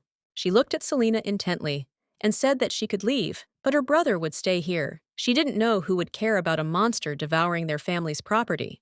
She looked at the young lady intently and asked if that was true. Selina froze in place from what she heard. Esther looked at her sister with a smirk and asked who would care about a monster devouring their family's property. Selina pushed her sister away. She looked at her in surprise and asked what she was doing. She looked at her closely and asked if she was worried about the cost of her brother's treatment. She said that she should be worried about the cost of her education or the cost of a luxurious lifestyle. The young lady looked at her sister with fury, but did not answer. Madame looked at Selina with fury and asked what she was allowing herself to do. She shouted that the girl did not know her place and dared to talk to her daughter like that. Selina looked coldly and angrily at Madame. She didn't say anything to her. A moment later, she sighed heavily and looking at Madame said that if they uttered one more word, her patience would snap. She looked at her sister intently and said that she didn't even think about where the money she spent came from. Selina asked her sister if she knew why their incompetent father's business was thriving. She looked at her intently and said that it was all thanks to her. Selina looked at her sister with fury and said that she was born with the power of a goddess. Esther looked at her angrily, but did not answer. Selina slowly approached her sister and said that if she behaved well, then she would also try her best to work for the good of the family. Selina said with fury that it was she who earned money for her brother's medicine and for her luxurious clothes. She told her sister to leave before it got worse. Selina looked at her sister with fury and contempt and said that she did not invite her to the wedding. Madame looked intently at her daughter and said that it was time for them to leave. The young lady was furious. She was screaming and talking about her mother, that her sister had threatened her, and she had just gone crazy. Madame looked at her daughter worriedly and told her to be careful with her words, as Selina was blessed, and she was not like them at all. The madam looked at her daughter and said that Selina was like a snake ready to bite at any moment. The young lady angrily asked her mother if the Duke knew about her vicious nature. Madame sighed heavily and said that it seemed that he knew nothing, and for this reason he would marry her. She did not know if there was a person in the world capable of adopting such a terrible character.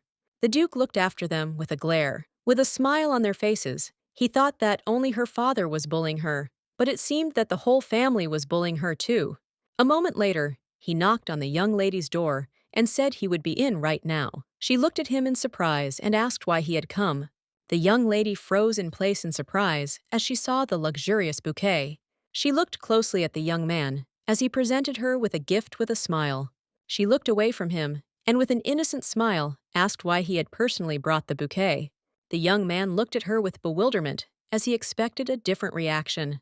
She looked at him in surprise and with a soft smile asked if something had happened. He looked at her intently and told her to look at him. She asked in surprise why she should do that, as she knew that he was probably busy. He smiled and said that it would only take a minute. A moment later, he himself approached her and looked intently into her eyes.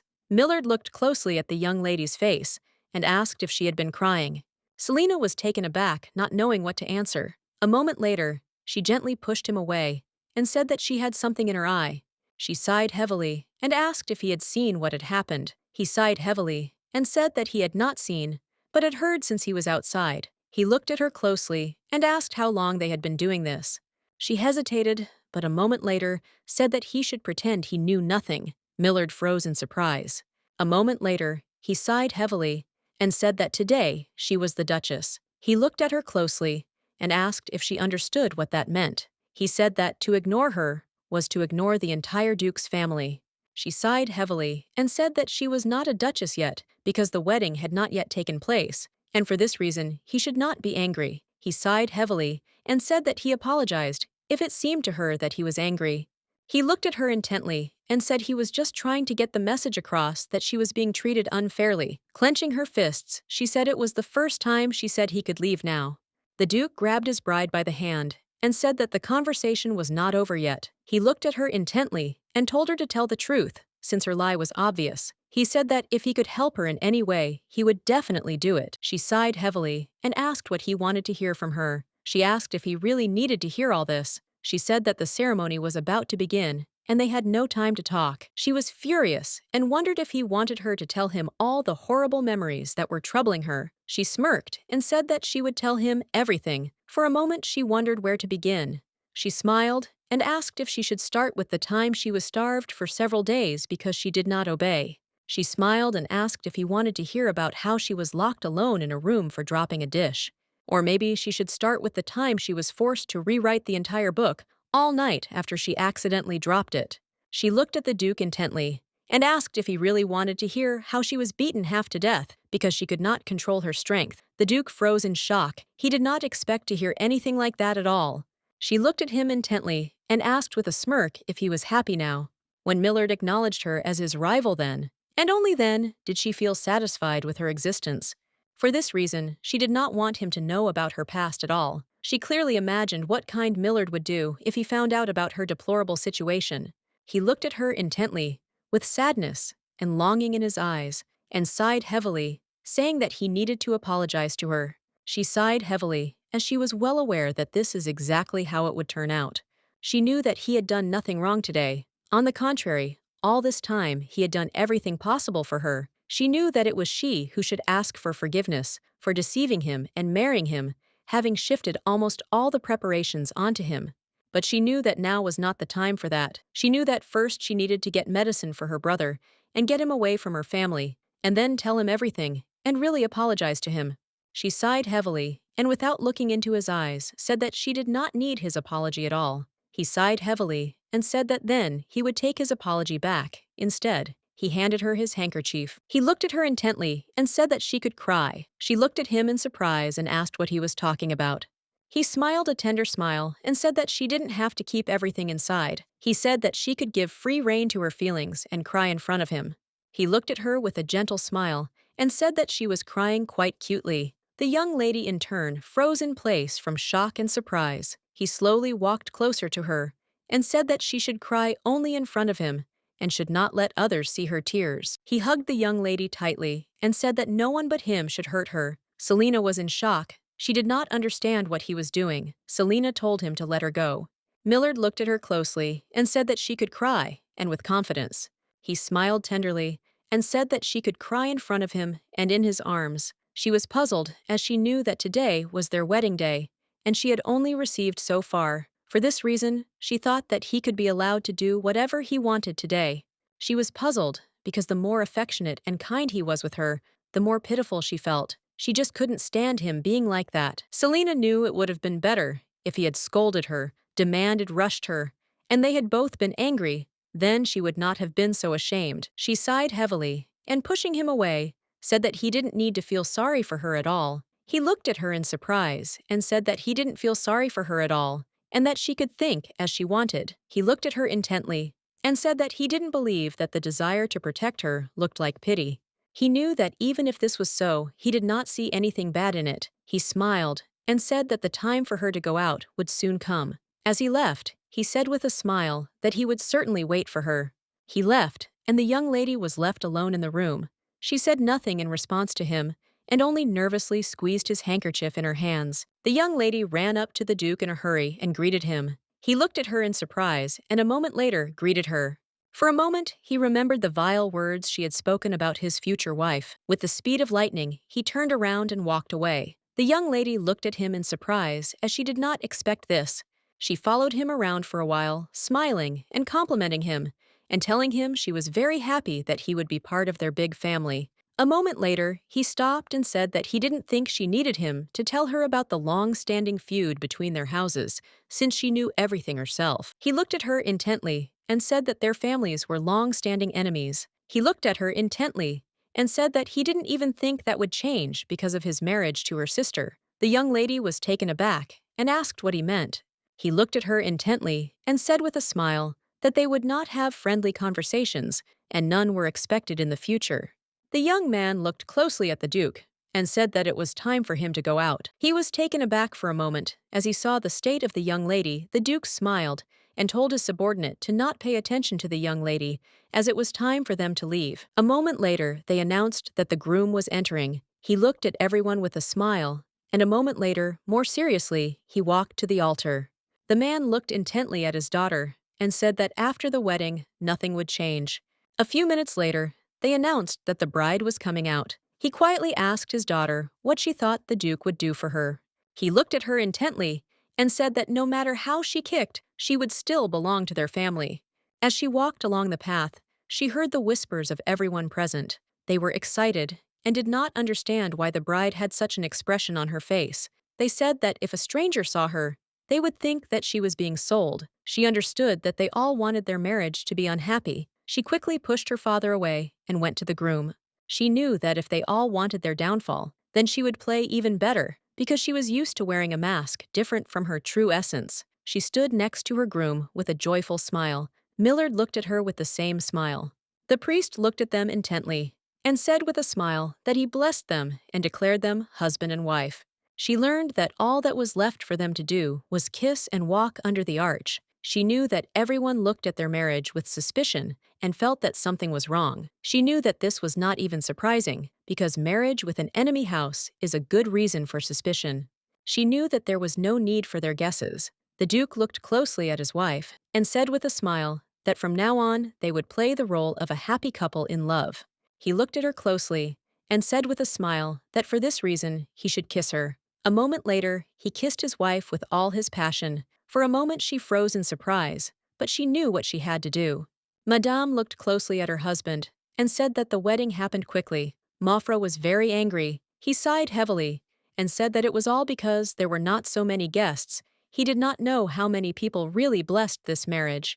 The lady thought for a moment and asked her husband if they could just let her go to the lady.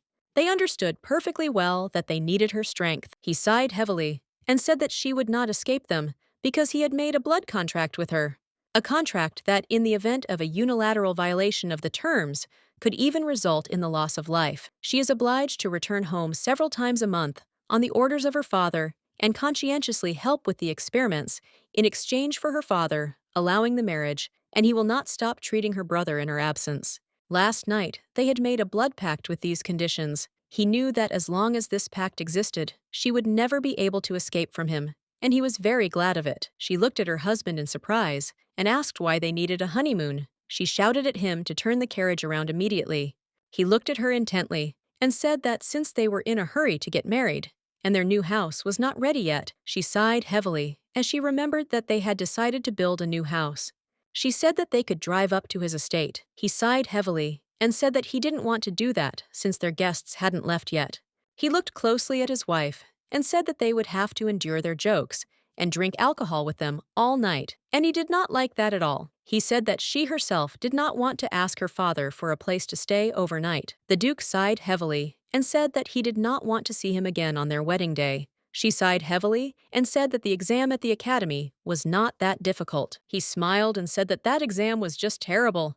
She knew that after they had quarreled, they had not spoken so calmly. She was a little puzzled, because the kinder he was with her, the more she felt the inferiority that was growing within her. She knew that he had loving parents and nobles who admired him, and he was also very handsome and in good health. She knew that he didn't have to take care of his younger siblings at all, and he didn't have any dirty secrets. She sighed heavily, as she wanted to be a little more like him.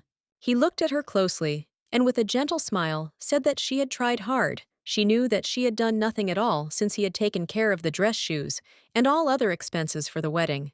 And only thanks to him today, they were able to hold the wedding ceremony without any problems. She knew that it was all thanks to him. Selena looked at her husband closely and asked if she looked pathetic. She sighed heavily and told her husband that he was simply impossible. He looked at her intently and asked if she could restrain herself at least today, even with all her hatred for him. She sighed heavily and, looking out the window, asked her husband, who told him that she hated him. She sighed heavily and said that she hated herself, not him. He froze in surprise. He looked closely at his wife, as he did not understand why she looked so guilty. He didn't understand what her fault was. He wondered what kind of life she had lived, that she hated herself, before he was irritated by the young lady's groundless hatred. He looked at her hard and told her to hate him more than she hated herself. He said that she could blame him for her getting married and for everything that would happen in the future. He sighed heavily and, looking at his wife, said that she should not take all the responsibility upon herself and she should not apologize or feel sorry at all. She looked at him in surprise and asked if this was all because he was her husband. He looked at her closely and said with a smile that everything was correct and that it was the duty of every man, namely, he should take upon himself all the care of his wife. He looked at her intently and said that even her self-hatred should be directed at him and that it would be better that way. She sat quietly and looked intently at her husband without uttering a word. Some time later, they arrived at the place where they were supposed to spend the night. The man ran out and greeted the Duke with a beaming smile. He said that they hadn't seen each other for a long time. The Duke looked at the man with a smile and asked how he was doing. The man smiled and said that, thanks to the Duke driving away those scoundrels, he was doing well. The Duke smiled and said that he was glad to hear that. The man in turn looked sideways at the young lady. Millard asked his friend if he would show them into the house, was taken aback, and said that of course he would show them. He looked closely at the young lady and asked the Duke who she was. The Duke slowly embraced the young lady and looked at his friend with a smile. He introduced her and said that she was his Duchess. The man looked at the Duchess with a joyful smile and greeted her and also introduced himself. She looked at him intently and said that it was a pleasure to meet him. He looked at her with a smile and said that her voice sounded like the sounds of an angelic harp. The young lady looked at the man in surprise and was very embarrassed by his compliments. The Duke looked at his wife in surprise, wondering if she always responded to compliments this way. The man looked at the young people with a smile and told them to follow him. A moment later, he showed them where their room was. He said with a smile that he could see them off personally. The young lady froze for a moment in surprise. The Duke looked at his friend sharply and said that he should not worry. A moment later, he looked at his wife and said that it was time for them to go. She did not flinch. He looked at her in surprise and called out. Selena looked timidly at her husband and asked if they would really share the same room. Some time later, the young lady sat quietly in their room. She was a little nervous and uncomfortable. Selena wondered if they really needed to share a room. She sighed heavily and pulled herself together. She told herself that she had sworn to endure and fulfill her duties as a duchess. She knew that she should not back down at all, since this was one of her duties. She was puzzled and didn't understand why she was so nervous. She embarrassedly wondered if her nightgown was too revealing. The maid looked closely at the young lady and said with a smile that this model was popular among newlyweds. Selena looked at her maid in surprise, but still thanked her with a satisfied smile. She sighed heavily and sheepishly told herself that she would take this as a test. A moment later, the young lady shuddered as she saw her husband after taking a bath. He sighed heavily and said that he felt much better after the bath. A moment later, he froze in place as he saw his wife. She looked at him in surprise and asked what happened. He slowly sat down on the bed and said sideways that he had not seen her in a nightgown. She was taken aback and asked in surprise what was wrong with her nightgown. She looked at him intently and asked why he cared about her nightgown. He sighed heavily and said sheepishly that she was right. For a while, they both looked at each other in confusion. Some time later, they were already lying quietly in bed. She was worried and wondered if he had just gone to bed. She sighed heavily and turned away from him because she thought she would die of embarrassment, but she was very tired and often thought that he would not be able to sleep next to her. A moment later, she looked at him intently and asked if he was asleep. The young man did not react to her words in any way. She looked at him intently and wondered if he was really asleep. She came closer to him and looked at him closely as he looked like a sleepy person. She sighed heavily and looked at him with a smile as she noticed that he took over all the best from his parents. Selina knew that the late Duchess had given him his beauty and the Duke's expressive eyes, which he had also inherited. People said he was bad at expressing his feelings, but she knew that wasn't true. The way he looked at her was filled with disappointment and boredom, but also with sympathy and compassion. She was flattered that she was the only one who could sway the Duke. She knew that if he was asleep, she could look at him closer. The young lady slowly reached out to her husband, but a moment later froze in place in surprise as he opened his eyes. With the speed of lightning, he grabbed her hand and threw her on the bed. She looked at him in surprise and asked if he was really awake. He looked at her with a gentle smile and asked if it was possible to fall asleep when she was looking at him so intently. She looked at him flustered and asked why he hadn't answered her. Then Millard looked at her with a smile and said that he had just decided to see what she would do. A moment later, he kissed his wife with all his passion. She froze in surprise, but a moment later she responded to him. A few minutes after the passionate kiss, she pushed him away a little and said that they had to leave tomorrow. He looked at her intently and said with a smile that he knew it. A few minutes later, he began to passionately kiss her all over her body. The Duke in turn stopped and reached for the lamp. She was taken aback and, pushing him away, asked what he was doing. The Duke looked at his wife in bewilderment. He knew that on their last nights together, she had demanded that he not turn on the light. He had still complied with her demands, but today everything would be different. He knew that she was now his wife, and he wanted to see her. The young lady was taken aback and asked him not to turn on the light. He looked at her tenderly and said that if she did not like the light, then he could close her eyes. The Duke slowly reached out to his wife and tenderly closed her eyes. She was taken aback and cried out that this was not so at all. She in turn just wanted to close his eyes. She didn't want him to see her. The Duke was taken aback and stood frozen in place. She realized what he saw, her scars and bruises. He looked at her intently and asked who did this. She was trembling, and it was unbearably painful for her from the fact that he saw her in such a state. A moment later, she said furiously that he could look at her. The young lady in turn understood perfectly well that this was very disgusting, and she found it funny that even with the power of a goddess, she was subjected to violence. He looked intently at the young lady, and a moment later, he tugged at her blanket. She looked at him in surprise and asked what he was doing. He didn't answer her, but she screamed at him not to touch her. He looked at the young lady intently and asked who said that this should stop him. He sighed heavily and said that the night was just beginning. She looked at him in surprise and said that he had already seen everything, trembling. She said that she had many scars. He looked at her in surprise and calmly asked what was wrong with the scars. She was taken aback. She didn't expect to hear something like that.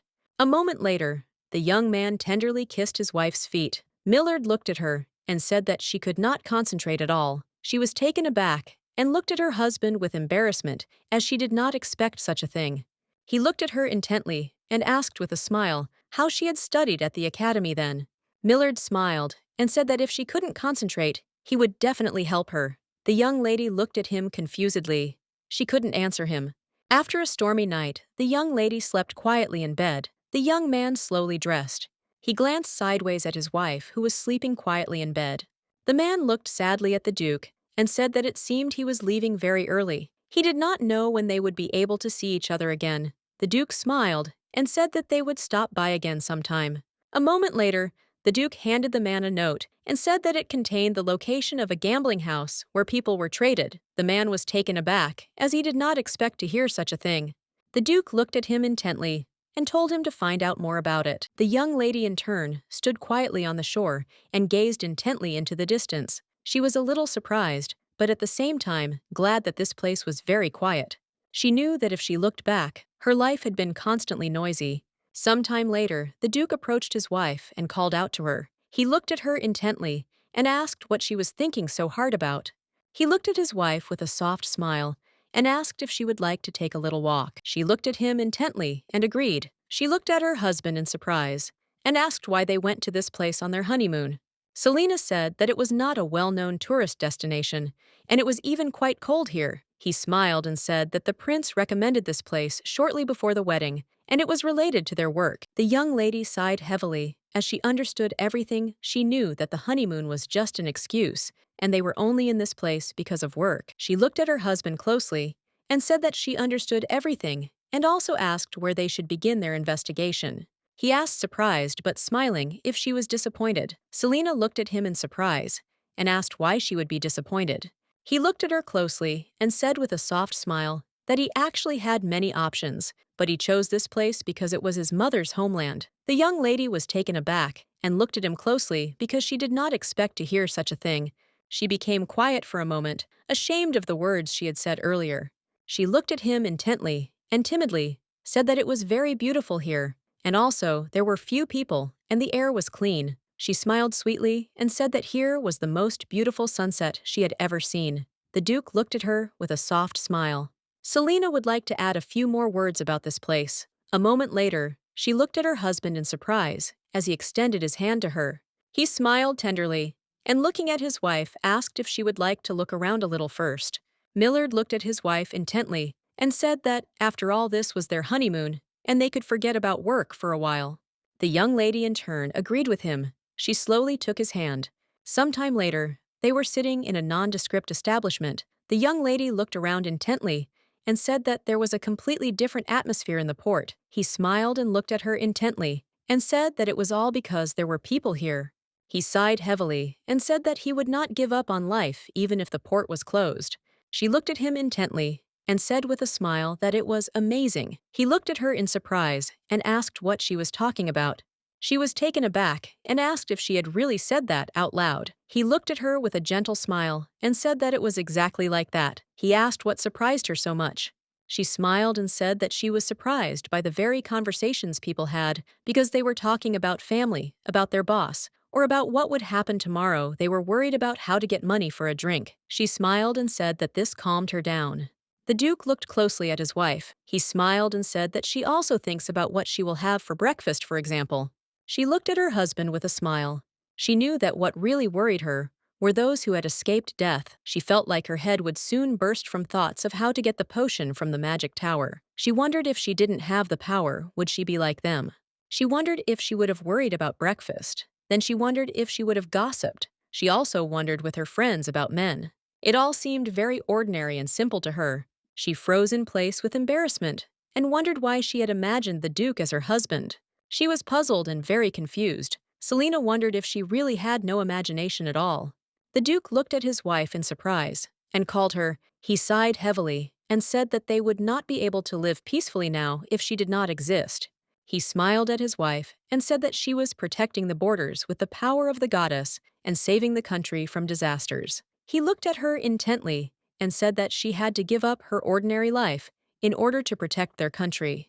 The young lady looked at her husband in surprise, as she did not expect to hear anything like that from him. She looked at him in surprise and asked what he was talking about. She didn't have time to finish speaking when suddenly they heard a noise. The young people looked to the side in surprise. They noticed a man who entered the establishment. Everyone looked at the man in surprise as he was in a deplorable state. The man, in turn, was very excited and shouted to everyone that the monsters had appeared again. The young lady sat up in surprise and looked closely at the man. She was excited.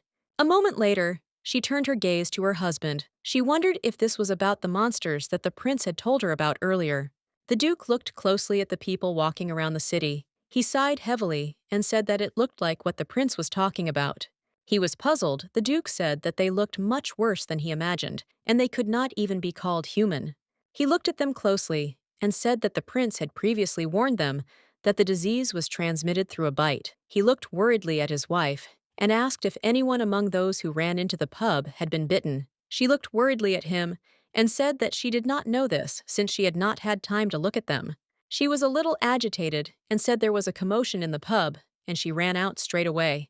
Suddenly, memories came flooding back to her, and she remembered the prince's words. He told her that if they met anyone on their way, they should not hesitate, but should immediately kill such monsters. The Duke thought for a moment. He remembered the prince's words, but he wondered if they could be cured if they were sick. A moment later, his thoughts vanished as he heard his wife's voice. She looked at him, agitated, and shouted that he should be careful. A moment later, a monster in the form of a man was rushing towards him.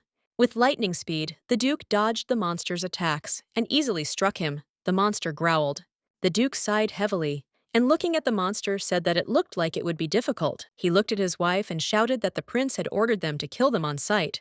He froze in place in excitement when he saw that a monster was rushing towards her husband. He was very surprised, because he saw that she simply froze in place. The Duke shouted and called for his wife, but she looked at the monster as if enchanted. The young lady froze in place. She was unable to do anything. The Duke screamed and called his wife. With the speed of lightning, he dealt with the monster and quickly ran to his wife. He looked at her worriedly and called out. He was very scared and asked her if she was okay, but the young lady was very lost. She could not answer anything. A moment later, he heard a noise in the distance and turned around. He was puzzled because he saw that the monsters were getting up again. He didn't understand how they could kill them. The lady, trembling with fear, said that these monsters must be attacked in the head. The Duke looked at his wife in surprise and asked what she was talking about. At the same time, the monsters quietly approached the Duke. The Duke looked at his wife in surprise and asked how she found out about this. The young lady cried out in alarm and called her husband. He looked at her in surprise because he did not understand why she was screaming like that. At the same time, the monster approached the Duke. With lightning speed, the young lady attacked the monster. The Duke stood frozen in shock for a moment as he watched everything that was happening. He froze for a moment, looking at the monster as he realized that his wife's words were true. He saw that as soon as she attacked his head, he stopped moving. The young lady looked at her husband with fury and asked how he could turn his back on the monster to save her. Selena screamed that he should not do such a thing again. The Duke looked closely at his wife. He sighed heavily, and taking her hand, said that he could not promise this, and she should not be angry. He looked at her intently and said that they didn't have time for this now. He sighed heavily, and looking at the monsters, said that they needed to deal with them first. Millard sighed heavily, and looking at the monsters, said that it was a complete nightmare. They stank of rot. He wanted to get out of this place as soon as possible, but he knew that they needed to conduct an investigation. He looked closely at his wife and asked what they would do next. He said that they could continue their investigation or go back. The young lady looked into the distance, alarmed, and said that he should wait a little. She looked closely at her husband and said that in the Tomback pub, the man who ran inside and called everyone for help was covered in blood and looked like he had been bitten. He looked closely at his wife and sighed heavily and said, "They seem to have started an investigation." He said anxiously that they need to hurry. The young man looked at the Duke intently and said that their knights had collected all the bodies that were on the streets and in the pub. The Duke sighed heavily and thanked the young man for his work. He looked closely at the assistant and asked how many bodies they had collected. He slowly glanced at the documents and said with puzzlement that a total of 49 bodies had been collected. The Duke was puzzled, as he knew that if they had carefully checked those who entered, they could have prevented everything. He sighed heavily, because he knew that they had been lulled into a false sense of security, and he had not at all expected that everything would start immediately upon arrival. In the end, in a small village, with a population of less than 349 people died. He knew that this was without a doubt his fault. The man looked at the Duke intently and said that they needed to be burned as soon as possible, as there was a risk of spreading the epidemic. The Duke was puzzled, as he understood that those people who did not know the details might think it was the plague. He looked closely at the assistant and said that they needed to know who they were. The young man said that he had already instructed the village elders to look into the matter. The Duke looked closely at the young man and said that he was, as always, an indispensable assistant. The Duke thanked the young man again for his hard work, and a moment later, he said that he would finish the job himself. The young lady, in turn, slept quietly in the room after everything that had happened. The Duke entered the room and looked intently at his wife. He did not understand why she froze when she saw the monster. He was a little worried, because he did not understand why she looked into his eyes for so long as if she was communicating with him. The Duke was surprised and did not understand how she knew that the monster's vulnerable spot was the head. The Duke realized that the monster that approached his wife moved differently than the one that attacked him. It seemed to Millard that the monster simply did not want to attack. He looked closely at his wife as he realized that she knew something about the ferocious monsters. He was puzzled and wondered what she was hiding. Millard looked at the young lady with an alarmed look and asked if she really knew about everything. The young lady, in turn, woke up in horror from a terrible nightmare. She was agitated and called her husband anxiously. A moment later, she turned around and noticed that he was sleeping quietly next to her. She sighed heavily as she was glad that he was okay. She knew it was no simple epidemic, the smell that came from them, and their reactions as if they were dead. She didn't know how it all started. She was alarmed because she didn't know who could be involved in this whole story. The servants looked at the young people and greeted them. The Duke looked at them and thanked them for their work. He looked at everyone present and said that it was too late and they could postpone the acquaintance until tomorrow. The young man looked at the Duke and said that although they had returned late, they would still have to postpone their rest for a while, since a guest had arrived. The Duke was surprised since he was not expecting guests at such a late hour. The prince looked closely at the young people and said with a smile that they must have brought back many interesting stories from their honeymoon, but they looked at the prince in surprise. He looked at them intently and said that they should not make his expectations in vain. Some time later, they were sitting in the living room and talking. He smiled and said that the young people's house was very beautiful.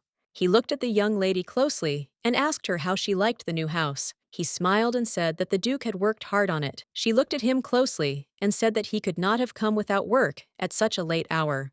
The prince looked at the young lady with a smile on his face as he expected nothing else from her. He smiled and said that he was sure that after the Duke, she was the second one who knew him best.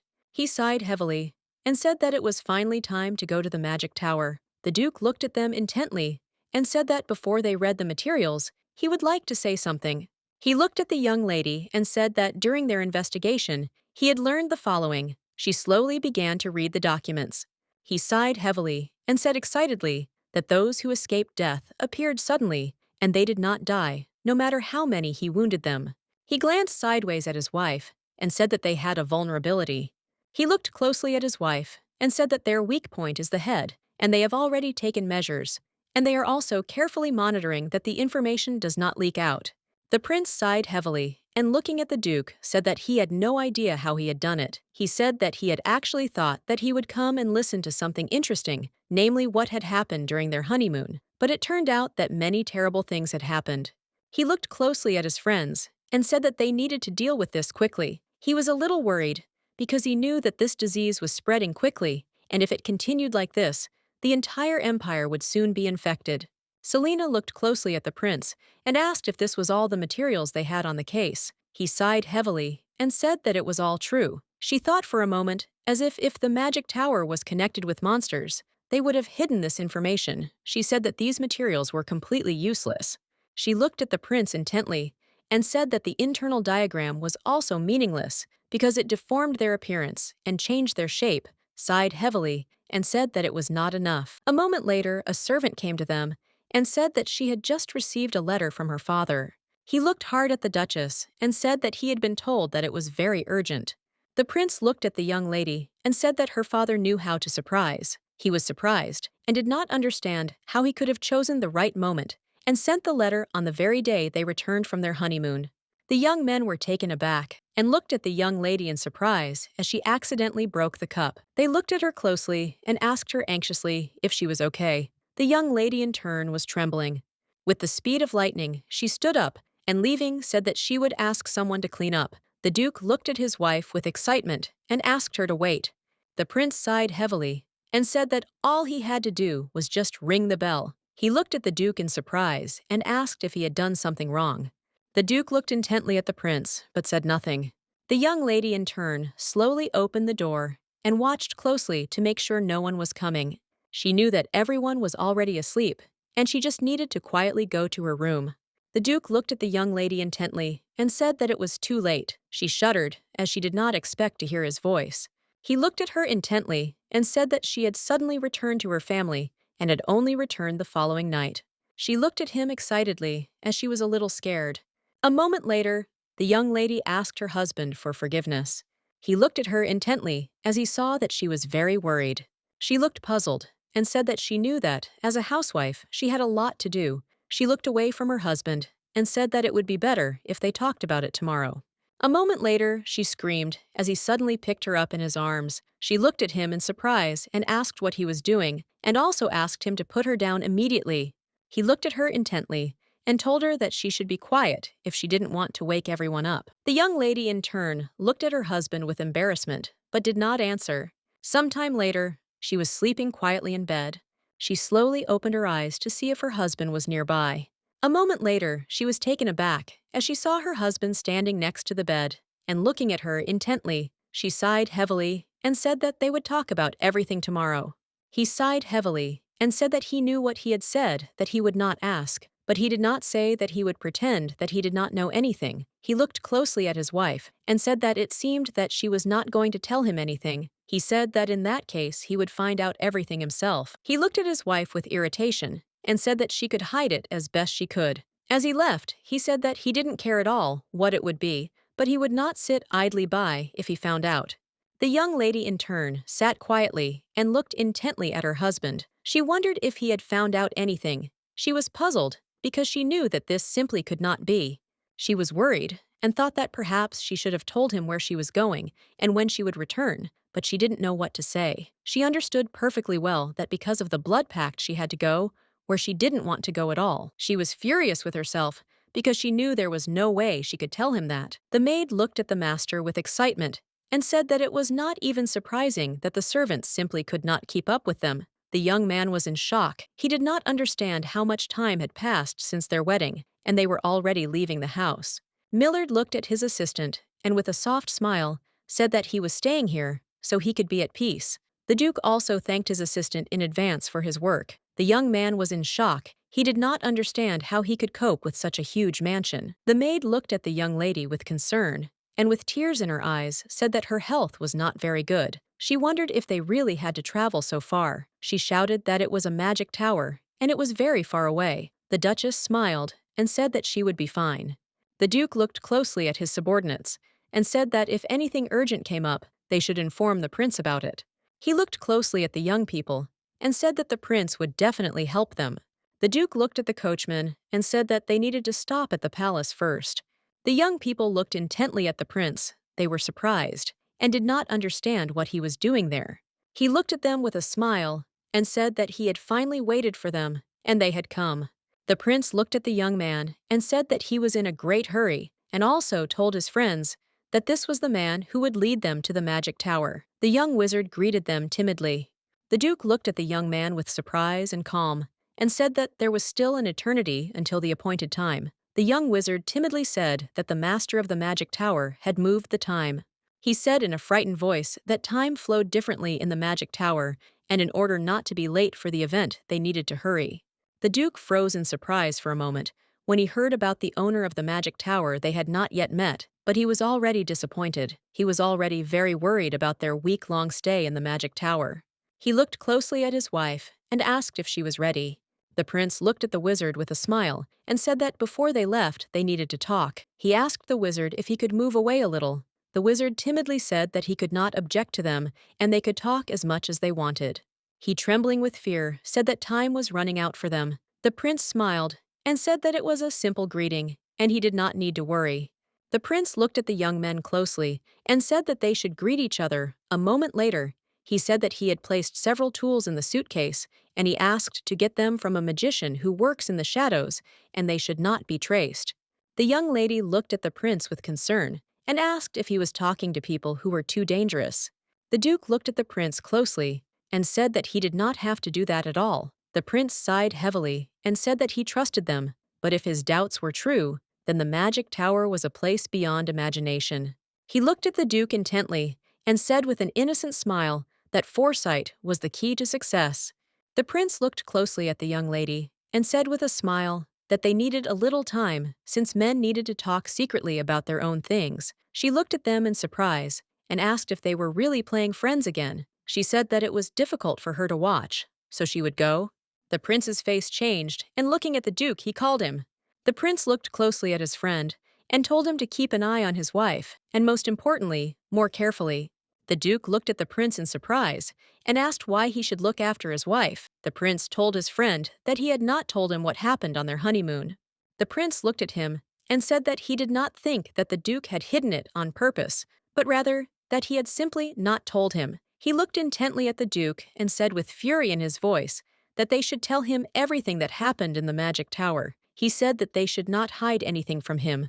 A moment later, the wizard Trembling used his magic. He looked at them intently and told them to hurry and enter the portal.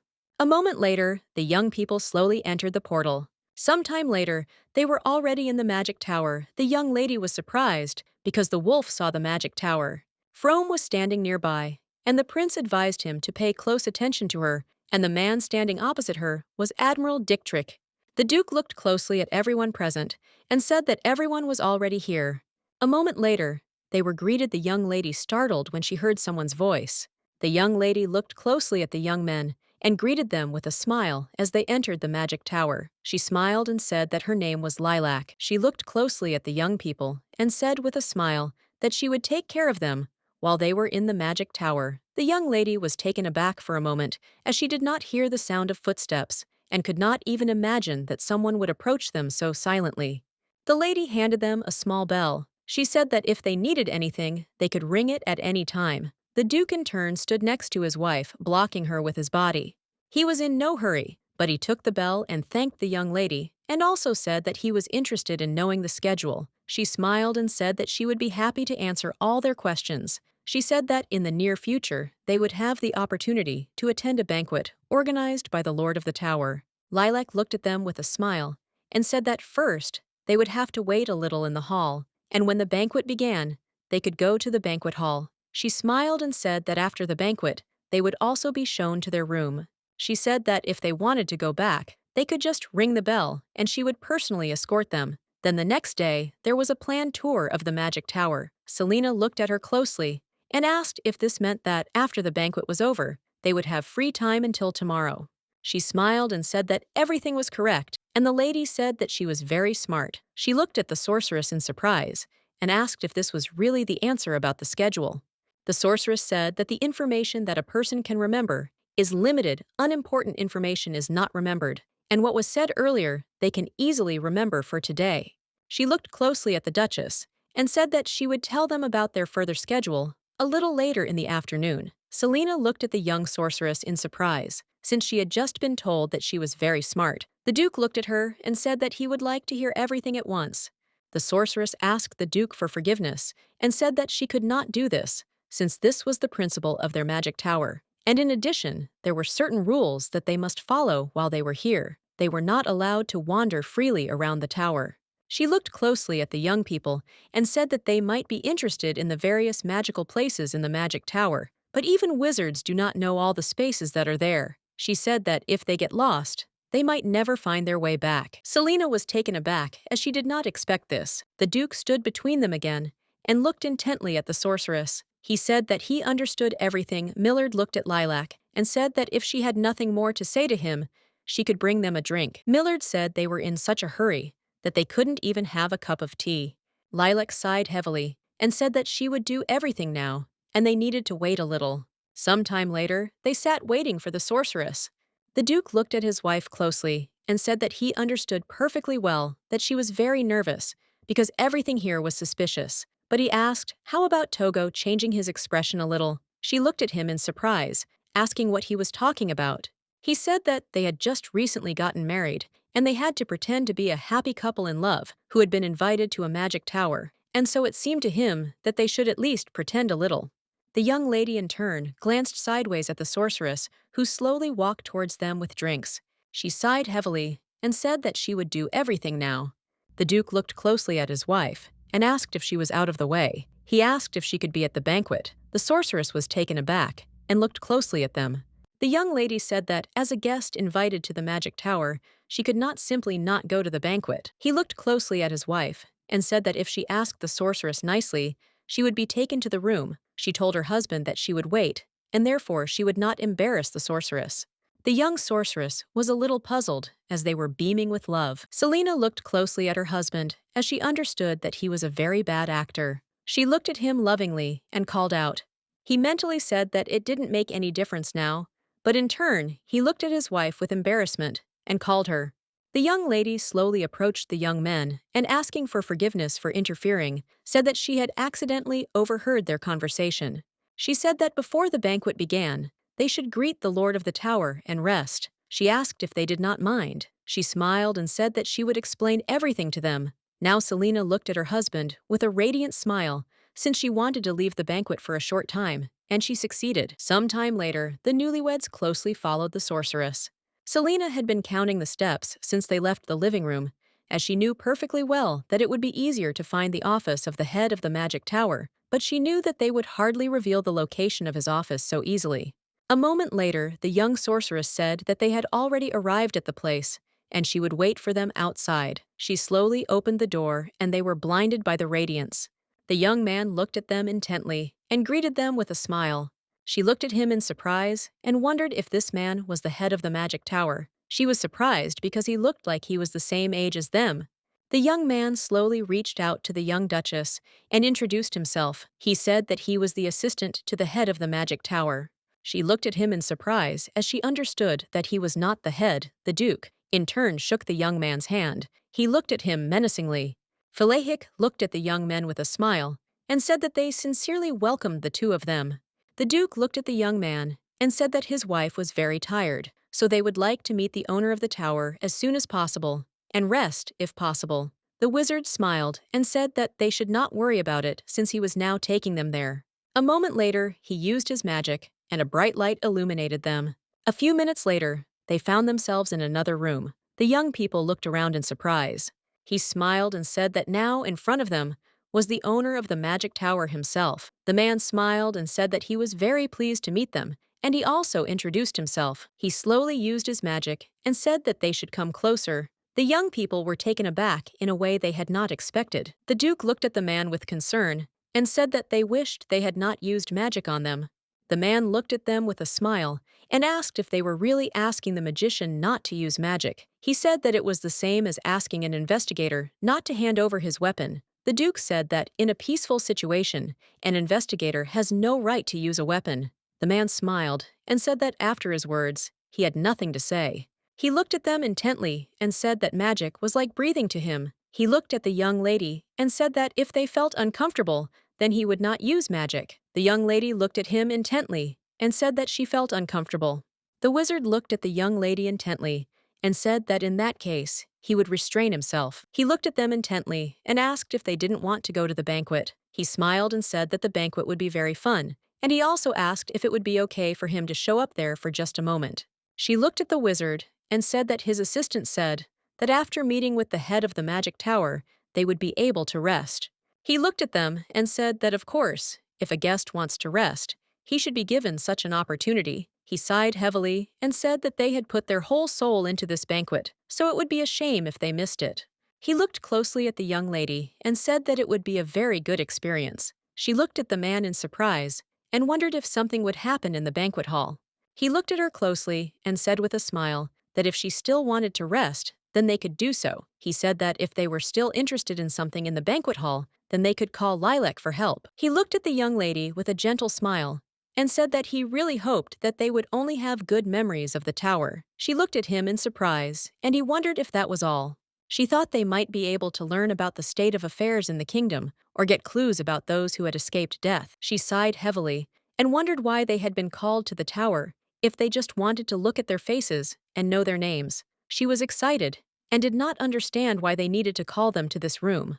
The man looked at his assistant and told him to take the young people home. He smiled and said that he would do everything. The young sorceress looked closely at the young people and said that they quickly left. She looked closely at the young people because she knew that the owner of the tower had specifically asked to bring them, but she thought that the conversation would be longer. She said that she would take them to their quarters. Selena looked closely at this room as the young sorceress praised her very much. She noticed that the room was actually quite nice. The duke looked at his wife and called her. He looked at her intently and said in all seriousness that they needed to talk. The young man thought for a moment as he realized that the young lady was much more valuable than he had imagined. He saw that her radiant beauty was so alluring to him, and he really wanted to smash her to pieces. But he knew that he simply would not do this because she had an interesting power. The young man looked at the man and said that it seemed that he still could not get rid of his attachment to the chair. The man, trembling, said that this could not be. Philahicus looked at the man with a smirk and asked if he hadn't told him that he should be more careful in his thoughts around him. He said that either he completely obeyed or carefully. The man trembled with fear, saying that he would not dare have disrespectful thoughts. He looked at the man intently and said that they could come to an agreement. He said with a grin that he had a new task for him. He said that he needed to see the young lady alone. He asked the man if he could prepare a meeting place for them. He said that he did not have much time, and he wanted to get closer to her within a week. The man trembled with fear, agreed with the wizard, and said that he would begin immediately, and he called the young man the head of the magic tower. The duke looked intently at his wife and said that they needed to talk urgently. He looked at her intently and said that she must promise him that she would not wander alone in the magic tower. She looked at him in surprise and asked what he was talking about. She asked her husband in irritation why he didn't tie her up then. He asked if she really liked it. He said that if she didn't mind, he would tie her up before leaving, just in case she was taken aback, and irritably shouted that she wasn't really asking him to tie her up. He sighed heavily and said that he wasn't joking with her. He asked why she couldn't just say that she wouldn't go alone. She sighed heavily and told her husband that she had already told him earlier that she had business here. He looked at her in surprise and asked if she had someone who would help her with the theft. She sighed heavily and told her husband that he also had his own job and they could not be together all the time. Millard looked at her intently and said that when she had the opportunity, she should call him. Selina was worried, looked at him, and said that she was not a sorceress at all and could not call him if he was far away. The duke sighed heavily and, looking away from his wife, said that then she could just wait for him. She was furious because she understood that he was simply stubborn. The duke looked closely at his wife and said that he was very worried about her. She looked at him surprised and confused and asked what he meant. He sighed heavily and, looking at his wife, said that this was an unusual place. He said that she was a duchess and he was obliged to protect her as her husband. He said that she herself had promised him to fulfill her duties as a duchess.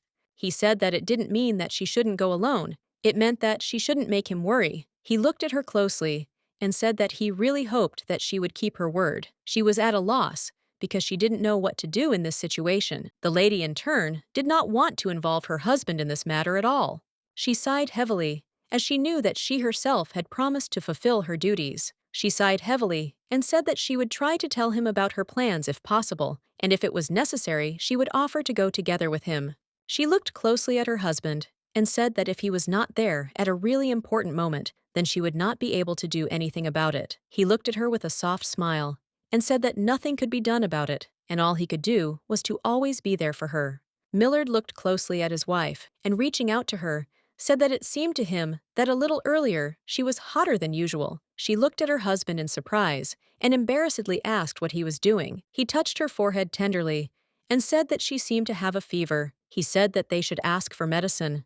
She was a little worried because after arriving at the magic tower, she really didn't feel very well. She was surprised and didn't understand how he found out about this in such a short time.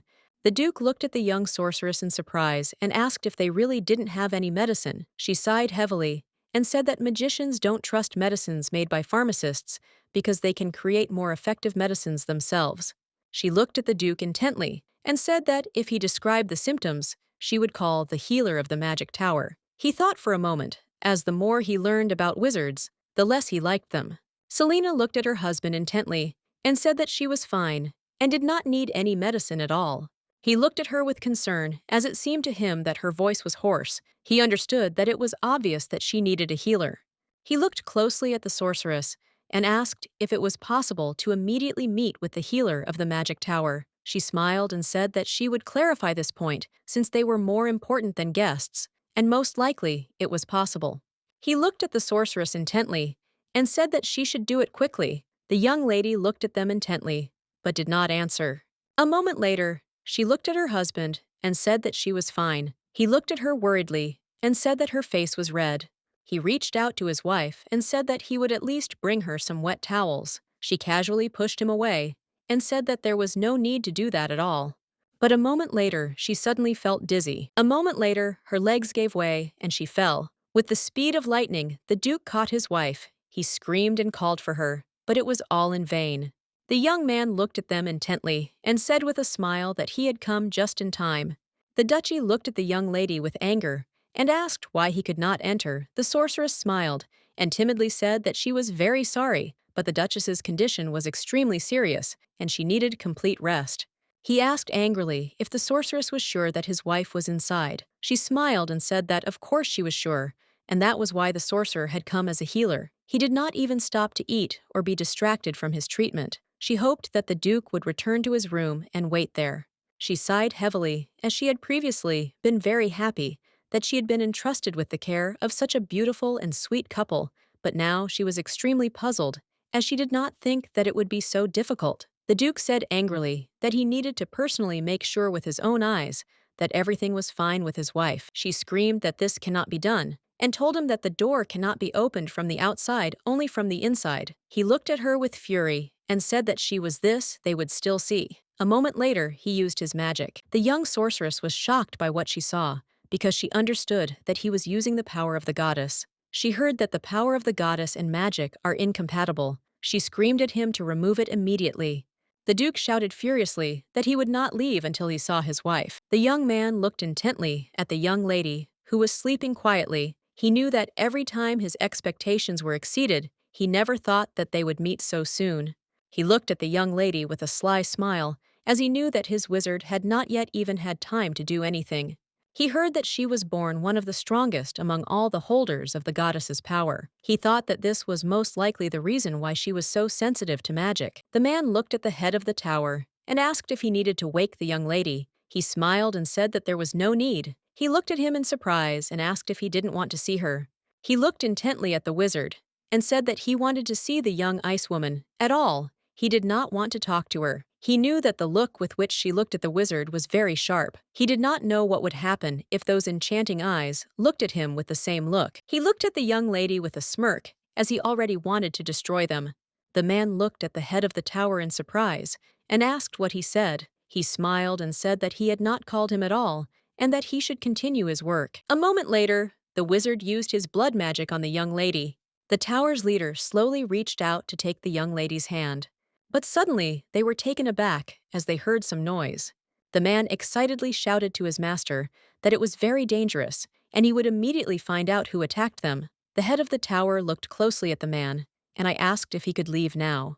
He glanced sideways at the man and said that he was officially the head of the magic tower. Philaic said that he would personally handle this matter and that he should hide now. He knew that there was no need to find out anything. He knew that since the young lady was brought into the room in the corridor, the noise had not stopped.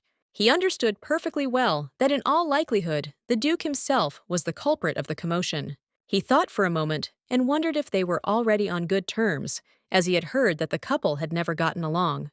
He thought it was very strange. He knew that the young lady was very sensitive to magic. He was surprised and did not understand why the Duke was okay. He wanted to find out from the other magicians about this later. He knew that now he needed to take control of the situation. He slowly opened the door and froze in place in shock as he was engulfed in flames. The Duke in turn looked at the young man with fury. The young man looked closely at the Duke and said with a smile that the treatment was already finished and he could go inside. He also told the Duke that it would be better for him to put out this fire.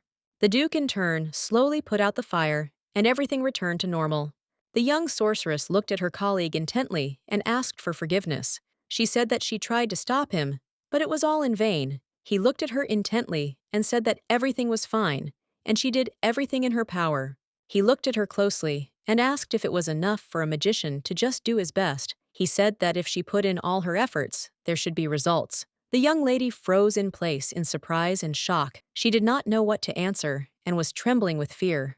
A moment later, he came closer to her and quietly whispered that they would see each other in a few days in the room of silence. She froze in horror on the spot as she understood what he was talking about. Philaic looked at the Duke closely and said that he had cast restoration magic on his wife to help her regain her strength and had made arrangements so that she could sleep peacefully.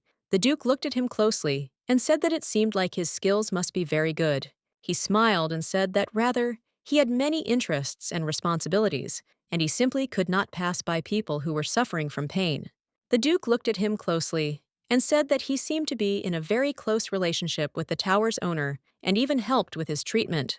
The Duke looked at the young man with distrust and asked if mere interest was enough to engage in healing and be the right hand of the head of the tower. He looked at the Duke intently and with an innocent smile said that if he was hinting at something, then he should not worry. He was puzzled and did not understand why he should even justify himself to the Duke. He was furious because he knew that making excuses to pathetic people was not his style, but he knew that in order to avoid suspicion, he had to do it. He knew that he needed to be closer to them, especially since he liked the young lady. The Duke thanked the man for his help. He looked closely at the young wizard and said that he would now like to return to his chambers. He said that he would now go and call the young sorceress. The wizard smiled and said that the young lady had left on behalf of the head of the tower.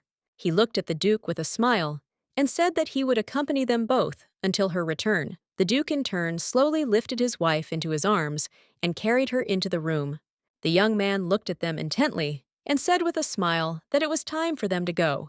Some time later, the young lady woke up. She sighed heavily as she realized that her husband was not having an easy time. She knew that she usually got sick once a year, and it just happened yesterday. She was a little worried because she didn't understand why her body suddenly became weak and her temperature rose. She didn't know at all why this happened. She knew that it didn't matter. She looked around for a moment because she didn't see her husband. She understood that since her husband was not in the room, she could steal the medicine. The young lady thought for a moment as she remembered that he had told her that she had to promise him that she would not wander alone in the magic tower as he was worried about her. She sighed heavily as she knew that she had already caused him a lot of trouble. She did not want to disturb him anymore. A moment later, she decided to take a look at the materials the prince had provided them. She wondered if the information given compared to what she had seen herself. She sighed heavily as she noticed that nothing matched. She knew that she would have to start from scratch. A moment later, Selena was taken aback as she heard some noise. She turned around and saw a young wizard. She was surprised because he entered the room without knocking. He looked at her intently and noticed with a smile that she was already awake. The young lady froze in surprise. She did not expect him to come to her. The Duke looked at the door in surprise as he realized that someone had entered their room. He was surprised and wondered who his wife was talking to so cheerfully. He wondered if it was really the one in the twice as magical tower with whom she could talk so cheerfully. He walked slowly into the room. The young lady greeted her husband with a smile. She looked at him intently and asked if he had met with the admiral. She smiled and said that the young man told her about it. The Duke froze in place in surprise, as he did not expect to see the young wizard with his wife. Philahik looked at the young lady with a smile and said that it was time for him to go. He looked at her intently and asked if she would take part in the evening reception. He slowly took her hand and with a radiant smile said that he would come to accompany them. A moment later, he tenderly kissed the hand of the young duchess. Selena was taken aback, as she did not expect anything like this at all. He looked at the young lady with a smile and said that since he was accompanying the nobles, he decided to try to imitate their manners. He looked at the Duke with a smile and asked if it was similar to their manners. The Duke in turn looked at the young wizard with fury. He looked at the young lady angrily and asked since when she had been close to the wizard. She looked at her husband in surprise, as she did not understand what he was talking about. She said that it was not a very graceful way of addressing him. He looked at her with his fury and said that he did not want to behave politely with a suspicious type. Selena looked closely at her husband and said with bewilderment that she was told that he had gone for the admiral. She said that this was the reason the wizard had come to her room. He looked at her in surprise and asked if they hadn't said that magicians would only come when they were called. She said that the other nobles did not protest and demanded that the magicians help them since there were no servants. He knew that many of the nobles never put on clothes on their own. He understood that this was quite expected since they could not tolerate inconvenience even for a few days. She looked at her husband closely and said that it was very surprising that the Tower of Magicians accepted this since magicians are known for their pride, and in the end, they decided that they would help those who need it. She looked closely at her husband and said that she had told them that she could manage without it, and that if she needed help, she would call Selena, ask her husband if he minded. She was very surprised, and did not understand why he was looking at her like that. She sighed heavily and told her husband that if he wanted to say something, he could say it. He looked at her intently and said that they had married without love, but they were still spouses, and to others, they should look like a loving couple. She sighed heavily and asked her husband how many times he had to repeat the same thing. He looked at her intently and said that it would turn out that she was starting to forget about it. She looked at him sharply and said that his words sounded as if she had done something terrible. He said that this situation was very sensitive because it could be misunderstood. He looked closely at his wife and said that the laughter could be heard even in the corridor. The Duke's wife and Poppy in the room without her husband and laughter. He looked at her intently and asked if this wasn't excellent ground for gossip. She sighed heavily and said that, let's say he was right. A moment later, the young lady asked her husband for forgiveness. She looked at him closely and asked if he was happy now. Selena said that she would try not to be alone with him anymore. A moment later, she said that he promised to show her the tower. Millard looked at his wife with excitement and surprise and asked if she had already arranged a meeting with the magician. She sighed heavily and told her husband that as a duchess, she would not do anything that could put him in an awkward position. She showed her husband the scroll of silence. He looked at her in surprise and asked where she got the scroll from. She looked at him with a satisfied smile and asked if he really thought she had come to the tower unprepared. A moment later, the young lady activated the scroll of silence and moving closer to her husband, said that Mac had told her something interesting.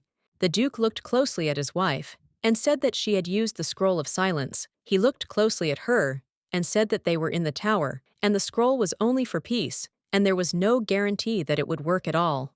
She said that secret women's meetings were held in this tower. Selena said that these are unofficial women's parties that not many people know about. She said that she is just sure that she will find something at them.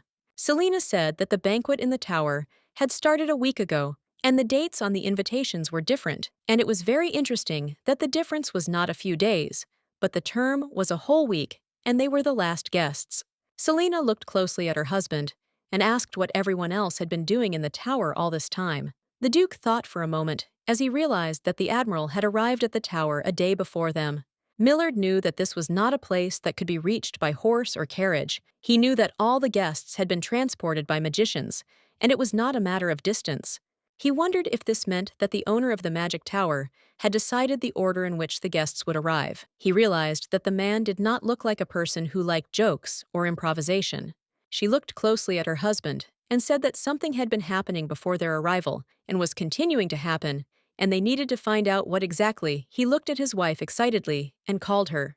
She looked at him intently and said that she was not asking permission, but was doing it for the sake of their promise. She knew that she would try to tell him about her plans if possible. She sighed heavily and said that it would be a women's-only meeting, and there was nothing they could do. She said that if he wanted to join, he would have to dress up as a woman. The Duke sighed heavily and said that they could find another way. She looked at him and said that he should just know about it, and in the meantime, she needed to get ready for the reception. She said that they could hurry. He sighed heavily, but said nothing. The Duke asked his wife if she was ready. The young lady excitedly shouted to the Duke to wait a little, as she was having trouble buttoning her dress. She was a little nervous because she needed to zip up the zipper, but she couldn't reach it herself. Selena sighed heavily as she understood that she would not have time to change her outfit. She knew that she would have to call Millard. Looking out of the room, she called her husband. He looked at her in surprise and asked what had happened. The Duke asked his wife if she was ready to go out. She sighed heavily and said that she was not ready because she had a problem. He looked at his wife in surprise and asked what the problem was. She sighed heavily and asked him to zip up the zipper. He looked at her in surprise and asked what that meant. A moment later, he realized that there was a zipper at the back of the dress. He said sheepishly that he was entering the room. She looked sideways at her husband and said that she thought her dress was stuck and she couldn't button it. She apologized and said that she needed help. The Duke froze in embarrassment when he saw her bare back. She looked at him in surprise and asked why he was standing there. She said that he should button up her dress faster. He sighed heavily and agreed with her. He slowly reached out to the young lady and touched her back. She called out to him shyly. He sighed heavily and told her to stand still. A moment later, the Duke began to fulfill his wife's request. She asked her husband sheepishly if he was finished. He sighed heavily and sheepishly said that he was almost finished. A few minutes later, he said that everything was ready now. She sighed heavily and thanked him. He looked at his wife and said that she could go first, as he would change and come. She looked at him in surprise and asked why he should do that, as he looked good. A moment later, Millard pushed her out of the room and told her to go. Selina in turn froze in the corridor, but was surprised and did not understand his behavior. Some time later, the young people slowly descended and walked to the ball. A moment later, they heard someone calling them. The Admiral looked at them intently, with a smile on his face. He said that he was very glad to see them again. The Duke looked at him intently and said with a smile that he was very glad to see him, and also introduced his wife. Her Naledi said with a smile that it was a great honor for her to meet him, and she also introduced herself.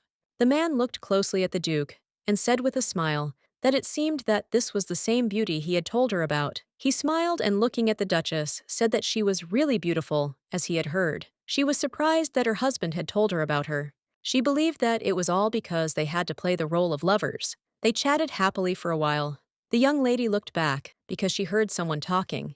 A moment later, she saw the owner of the tower himself. The Admiral looked at the man closely and said that, undoubtedly, everything at the banquet was wonderful. He smiled and said that he was afraid that when he left the magic tower, he would become twice as big because of all the wonderful dishes. The wizard looked at them intently and said that if they didn't mind, he would like to discuss magical support in the naval battle they had spoken of earlier. The Admiral arrived at the tower to receive magical support in controlling the wind for naval battles. Supporting mages in the war meant direct interference in human politics. Everyone understood perfectly well that when the tower sent its people to war, the continent would plunge into bloody chaos. The Duke knew perfectly well that he had to keep a close eye on the relationship between the Admiral and the tower, and this was a direct order from the prince. He looked at them closely and agreed. He looked closely at his wife and asked if she could have some time alone. The young lady was taken aback, but a moment later said that he didn't need to worry about it. The wizard quickly approached them, and looking at the young lady said with a smile that he would stay with her. She looked at the wizard in surprise, as she did not expect to see him. The Duke looked at the young wizard with fury and anger. He quickly looked at his wife and asked if she could return to the room. She looked closely at her husband and said that there were a lot of people in the room, and he didn't need to worry. Millard said that was exactly the reason he was worried. He said that everyone was looking at her. He looked at his wife intently and said that she should save her first dance for him. The young lady looked at her husband with embarrassment and agreed with him. She looked away from him in embarrassment because she knew that, although it was a game, but when he spoke, she was very embarrassed. The wizard looked at the young lady and said that she was receiving a lot of love. She looked at him in surprise and asked if this was abnormal. He looked closely at Selina and said that their relationship did not seem normal at all. He said that very few aristocrats marry for love. The young lady thought for a moment, as she had previously thought that they were portraying an ordinary couple. He looked at the Duchess intently and said that since she could not dance and she did not enjoy food, he could show her the magic tower, as he had promised her earlier. She thought for a moment. She remembered that her husband told her to be careful. She knew that he was very worried about her, but she knew that there was nothing dangerous in it, and she could protect herself quite well. She smiled and said that she was just starting to get bored. She said with a smile that he could do her a favor. She looked closely, as it seemed to her that they had already walked along this path. She was very tired of the strange views. She looked at the wizard closely and asked how much time had passed, as she thought it was time for them to go back. He smiled and asked if she wasn't interested. He said with a smile that he still had a few perfect seats left that would be suitable for the Duchess. He asked how about taking a last look at it. He came closer to her and quietly said that he would like to take her to the ladies' room that he had told her about earlier. He looked at her with a smile and said that since she was tired, they could go back. The young lady looked at him intently and said that she would like to see her. Selina looked at the wizard intently and said that her husband would be extremely worried about her. He looked at the young Duchess with a smile and said that if she was worried that he would worry about that, she could look at the ball. He smiled and said that the Duke was now very busy in a serious conversation with their master of the tower. She looked closely at the magic ball and realized that he was really busy. She sighed heavily and said that they could just leave for a little while. He smiled and said that she would not regret it, since all the girls really like it. She realized that he was showing the room to other women as well. She realized that he was friendly not only with her. A moment later, the young man used magic and they began to move to another room. The young lady looked at her friend with a smile and said that she drinks the wonderful medicine every day, and her skin is improving every day. She smiled and said that her mother said that her age spots had noticeably disappeared. A moment later, they did not start discussing this product. The young lady looked at the young ladies in bewilderment and asked what they had. She was very surprised and amazed as she saw that the girl was becoming younger from taking the drink. He looked at the Duchess with a sly smile and asked if it was not a wonderful sight.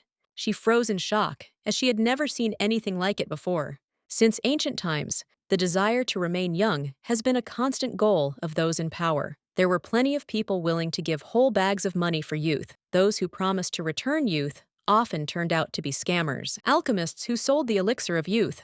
The priests who promised to restore youth for generous donations were all swindlers, since it is impossible to turn back time, and it is also impossible to restore youth. The young lady was shocked. She did not understand how this was possible, since her skin and hair had all returned to their previous state. Selena looked at the girls in surprise and asked if this was really an illusion. The wizard smiled and said that of course it wasn't so, since she saw everything herself, and it was true. She thought for a moment and looked worried, saying that she had never heard of the magic that I used to restore youth. She said that even in myths, no one had the ability to rejuvenate or turn back time. She said that magic is a part of nature, and one cannot go against the great laws of nature. The wizard smiled and told the Duchess that it was not about restoring youth. She looked at him in surprise and asked what he meant by that. A moment later, she froze in place as everyone stared at her. He smiled and said that it turned out that they had been noticed, and they needed to go to another place. She was taken aback and looked at the wizard in surprise. Selena asked excitedly if she really shouldn't have come here. He smiled and said that only invited people could enter this room. She looked at him in surprise and asked why he had brought her to this room. Then he smiled and asked why she thought he had brought her. A moment later, one of the ladies screamed and asked who was there. Selena flinched and froze in place. The young lady looked at them with fury and asked if they were also invited. She came closer to her with fury and asked how much the Duchess paid to get into this place. Selena froze in place in surprise. A moment later, the wizard used his magic. The young lady was surprised and did not understand where they had disappeared. Selena looked at the lady in surprise. She did not understand what was wrong with her. The wizard smiled and said that he had hidden their presence. Selena looked at the wizard with surprise and indignation and asked why he did this. She looked at him with fury and said that if anyone found out that she had secretly entered such a room, then problems could arise. He smiled and said that the survey wanted to become her friend. He looked at her closely and said that they say the easiest way to get close is to share secrets. He smiled and asked if that wasn't true. She thought for a moment about what he said. He looked at her intently and asked if she didn't like him. She looked at him in surprise and said that it was not that simple. She was curious why he wanted to be friends with her. He looked at her with a smile and asked if there were any good reasons for friendship. He looked at her intently and with a beaming smile said that for this reason, he wanted to share an important secret with her. She looked at him and thought that it seemed like he had no reason to lie. She wondered if he just wanted to win her affection. A moment later, she looked into the distance and saw several inconspicuous potions on the table. He smiled and said that she really had insight and could find treasures, even among trash. Phalaix said that her potion was given away. It was a healing potion. He said that the elixir of youth does not exist, and this potion simply heals damage and restores parts of the human body destroyed by time. He pouted and said that if the broken leg healed, no one would say that time had turned back or youth had returned. She looked at him in surprise and said that gray hair and wrinkles were not a disease. He said with a smile that it all depends on how they define the disease. Moments later, he took the knife in his hands and cut his palm. He looked at the young lady with a smile. He looked at her intently and said that she should look at it carefully. He said that he would now demonstrate why this potion is called healing. Selena was shocked by this. He slowly poured the healing potion onto his hand. He looked at the young lady with a smile and showed her his hand. He laid it on and asked what she would say to that. The wizard smiled and said that this was a cure, and it did not leave any scars at all. He smiled and said that the potion returns the body to its original, permanent, healthy state. He looked closely at the Duchess and said that this treatment would return her to her full original state. The young lady in turn thought for a moment and wondered if her brother was really taking this potion. She wondered what would happen if her brother drank this potion. She was very interested in him, as she hoped that he would make a full recovery. A moment later, the young lady called out to them. She was furious and did not understand why they were in the room without permission. The wizard was surprised as he realized that the spell hiding their presence had worn off. He looked at the Duchess and said that it seemed like it was really time for them to leave. She looked at him in surprise and asked what he was doing. He looked at her with a smile and said that he was asking her to leave. He said that they would leave quietly, as if they were not there. With the speed of lightning, he embraced the Duchess. She froze in surprise and could not utter a word. A moment later, the young man used his magic. After they moved to the Young League, she pushed him away and angrily asked what he was doing. He bowed with a smile and said that if there was noise, it would also create a lot of problems for him. He said that if it upset her, then next time he would be more careful. He slowly walked closer to her and quietly said that if she ever wanted to come back, she just had to let him know. The wizard said with a grin that he could always take her there. She shouted that if he dared to touch her again without permission, he would be in trouble. A moment later, the young woman and the Duchess were called by her husband. She was taken aback and looked at him in surprise. She froze and called out to her husband, as she did not expect to see him in the corridor. He looked at the young people with fury. He was very angry because he saw that the wizard was touching his wife. With lightning speed, the Duke approached them and pushed the wizard away from his wife. He looked at the wizard with fury while slowly pulling his wife towards him. The Duke said that those raised and educated in the Tower of Magic Mages apparently do not know what personal boundaries are. The young man looked intently at the Duke and asked with a smile how the conversation with the head of the tower had gone. The Duke said angrily that their conversation had gone well, and he also thanked them for their concern. He said that it was no longer necessary. The Duke said that the wizard should take them to the room. Millard looked at his wife with fury and said that she did not even stand for a minute and immediately ran after the man. He shouted that they had just recently talked about the fact that she should be more careful. He shouted that if anyone saw this, there would be gossip. She sighed heavily and said that she was very sorry. He looked at her closely and said that it looked like she had done something for which she should apologize. Selena looked closely at her husband and said that he was overreacting since nothing serious had happened. She said that they were just looking around the tower. Selena sighed and said that she could not tell her husband about this, as he was busy talking with the owner of the tower. She sighed heavily and said that they had done nothing to humiliate the Duke's dignity. He looked at his wife with fury and asked if she really thought he was worried about some kind of dignity right now. Selena said that she knew that this was exactly what worried him. He looked at her closely and asked if she really thought she knew what he was worried about right now. He sighed heavily and asked how she could know what he was worried about if he didn't know it himself. He sighed heavily and leaving told her to forget about it. She was surprised and looked after him intently. Sometime later, they sat quietly in the room. The young lady looked intently at her husband, who was sitting quietly on the sofa. She sighed heavily as she knew this couldn't go on. Selena knew perfectly well that she had to tell her husband about the healing magic she had seen. She wanted to ask her husband what he had talked about with the tower's owner. The young lady slowly approached her husband. She looked at him intently and asked why he opened a book that he wasn't even reading. She looked at him intently and said that it was not nitpicking on her part. He sighed heavily and without looking at her, said that he was reading. She said that he was lying because he did not even turn the pages. He looked intently at his wife, but did not answer. The Duke looked closely at his wife and asked if she had been following him all this time. She sighed heavily and said that she needed to talk to him. The young lady looked at her husband intently and said that first she would like to apologize. He sighed heavily and said that she kept saying that she was very sorry. He asked if she was truly sorry.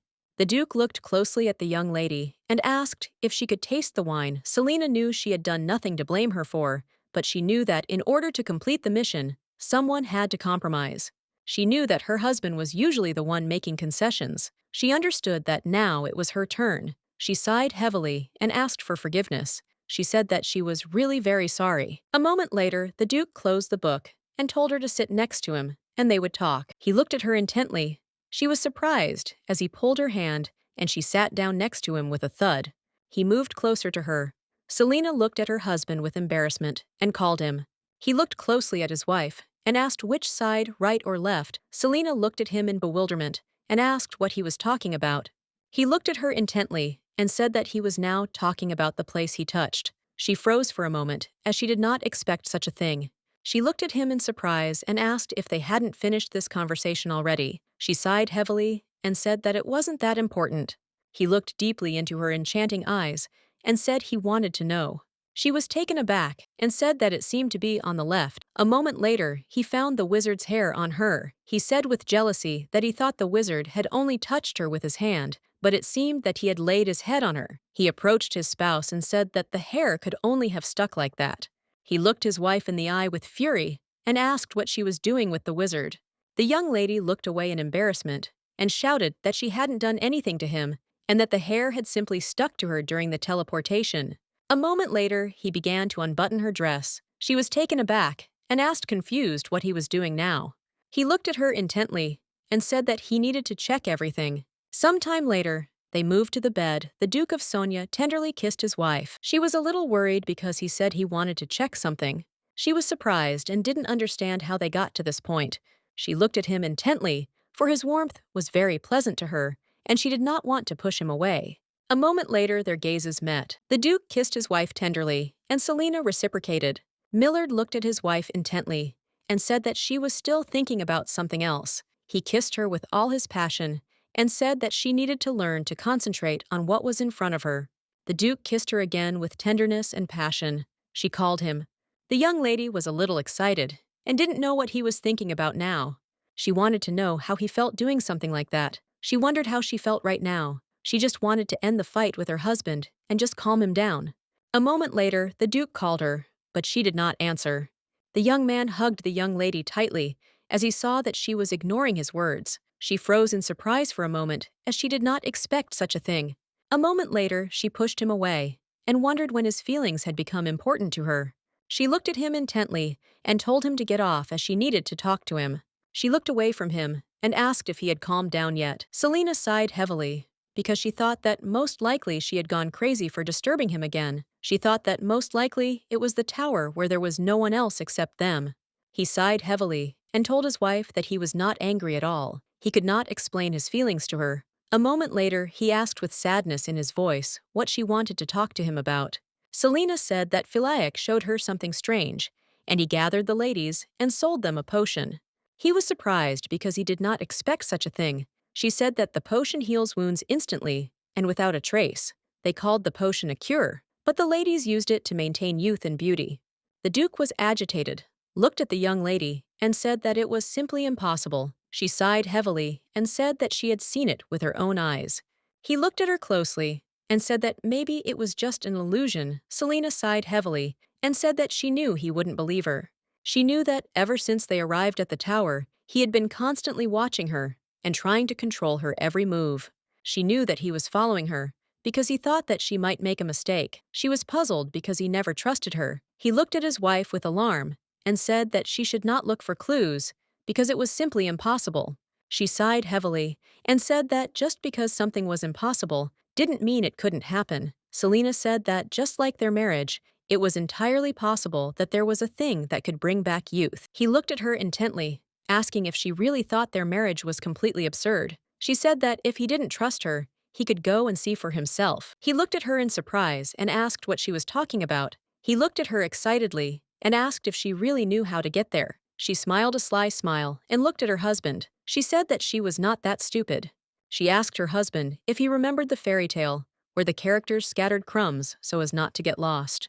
The young lady looked at her husband and said with a satisfied smile that she had done something similar. She showed him the small bottles and said that she had used magic dust made from her hair and that only she could see it. She looked at him intently and with a satisfied smile said that now he could just trust her and follow her. The Duke in turn slowly followed the young lady. She turned the corner with a victorious smile. He looked at her closely and smiled himself as he had not seen her so happy in a long time. He wondered if he should just take her word for it. They doubted it. He said with a smile that they should go together. Moments later, he froze in place in surprise as he saw that his wife was not there. He called her in surprise, but it was all in vain. She smiled and told her husband to listen to her. She said that she just couldn't do anything about it. She smiled contentedly and told him to wait a little while, and she would show him that this product existed. She turned around worriedly because he didn't answer her. The young lady was very worried. She looked around but did not notice her husband. She looked intently at the corridor along which they had walked together a few minutes ago and called her husband, but he did not answer. She was very worried because she did not understand where he had gone. She screamed, but there was no answer. She understood that this simply could not be, that he had simply gone somewhere. She wondered if he had really gotten lost. She remembered the words of the young sorceress. She had told them earlier that they could not wander freely around the tower, since even the wizards themselves did not know all the spaces that were there. She sighed heavily because she understood that if this space of the tower was distorted, then she was lost. She wondered if she would never be able to return back. She was very worried that they would never see each other again. Selena sighed heavily. She knew that she needed to collect her thoughts. She understood that she had to find her husband and return to him. At the same time, the Duke stood quietly near the wall where he lost his wife. He sighed heavily and called her, but it was all in vain. He was very agitated as he understood that most likely, due to the distortion of space, he lost sight of her. He was very afraid that she could simply get lost and end up in some dangerous place. He hoped that she would not look for him and would simply return to the room. He wondered if she had already done so. He sighed heavily and asked himself in confusion if he had really offended her. He was very sad because he did not know the answer to his question. The tower, which provided no useful information, its owner who was holding him back, everything seemed very strange to him. The magician who constantly pursued his wife, and the tower itself, which changed space, all of this irritated him greatly. He sighed heavily, knowing full well that he would eventually have to use some of his supplies. At the same time, the young lady was running through the corridors of the tower. She called out furiously for her husband, as she did not understand where he was. She wondered if he was stuck in the tower forever. She was very worried and confused, because she knew that if anything happened, she would only have herself to blame. She was very worried and thought that he simply should not have been invited. She knew that she should not have married him at all. She hoped that he would be safe. A moment later, she heard some noise in the distance. The young lady slowly turned around and looked into the depths of the corridor. She was excited and did not understand what she heard. It seemed to her that someone was in the corridor, and someone needed help. Selena slowly walked to the door from where the noise was coming. She slowly entered the room, as she thought that was where the long sound was coming from. Selena was worried as it was too dark there, and she could not see anything. She didn't understand where she was at all. Suddenly she heard someone calling her. The sorceress looked intently at the Duchess and asked if it was she. She froze in shock and looked tremblingly at the young sorceress who was on the wall. The sorceress sighed heavily as she saw the Duchess in front of her. She was excited and did not understand how she got to this place. The sorceress knew that the Chamber of Silence for the punishment of magicians was known only to a few, and those who knew about it were forbidden to speak about it. She was surprised and did not understand how an ordinary person like the Duchess could end up in such a place. The sorceress understood perfectly well that if anyone caught the Duchess, she would be in big trouble. She looked intently at the Duchess and told her to run away from the room immediately. She was in shock because she realized that the Duchess was numb. Lilac screamed at the young lady to wake up immediately. She was excited and understood that they would all die. She did not understand how this happened. At the same time, the Duke entered their room. The young lady looked at the Duke in surprise. He turned around and said it was him. He froze for a moment in surprise. He was surprised because he didn't expect to see something like this. The sorceress furiously screamed at the Duke to take his wife and leave immediately. The Duke quickly approached his wife and called her. He was very worried and scared. He asked her if she was okay and if she was hurt. He shouted to his wife that it was very dangerous here. He shouted that she should stay close to him. Selena quickly fell into the arms of her husband. He was taken aback and froze in surprise on the spot. He looked closely at his wife as he realized that she was trembling with fear. He said that they should go back. The Duke looked intently at his wife, who sat quietly. He slowly walked closer to her and called her. He was very worried about her condition. She sighed heavily and said that they needed to return to this room, as she thought that they needed to save the sorceress who had become a test subject. He came closer to her and told her to speak quietly. The Duke said that they could not interfere in such matters. Now Selena became agitated and said that she could die. She asked if he really didn't care that a person could die. She screamed that if he couldn't help her, then she would save her herself. He looked at her intently and calmly said that if they were shrinking now, they could lose everything. He said that she shouldn't forget why they were there. The Duke looked at the young lady sharply and said that they must proceed with caution. She puzzled said that he simply had not seen it. She said the young lady was unable to move and was being exploited. She said that the sorceress was in pain, and he did not see it. He sighed heavily and said that he saw it. She looked at him with fury and asked how he could remain calm after seeing everything. He was silent for a moment, not knowing what to answer. He knew that the experiments on living people that he read about in books were much worse and more terrible than he could have imagined. Millard knew that if this were happening on his lands or in his kingdom, he would immediately intervene. He looked at her intently and said that she should not forget that they were in a magic tower. He said that experiments on living people were an organized and carefully planned action, and only the head of the tower could lead it. He looked closely at his wife and said that the head of the tower knew about it for sure. Selena sighed heavily and told her husband that he was right. He looked at her puzzledly and said that something like this could very well have happened in the Tower of the Magicians.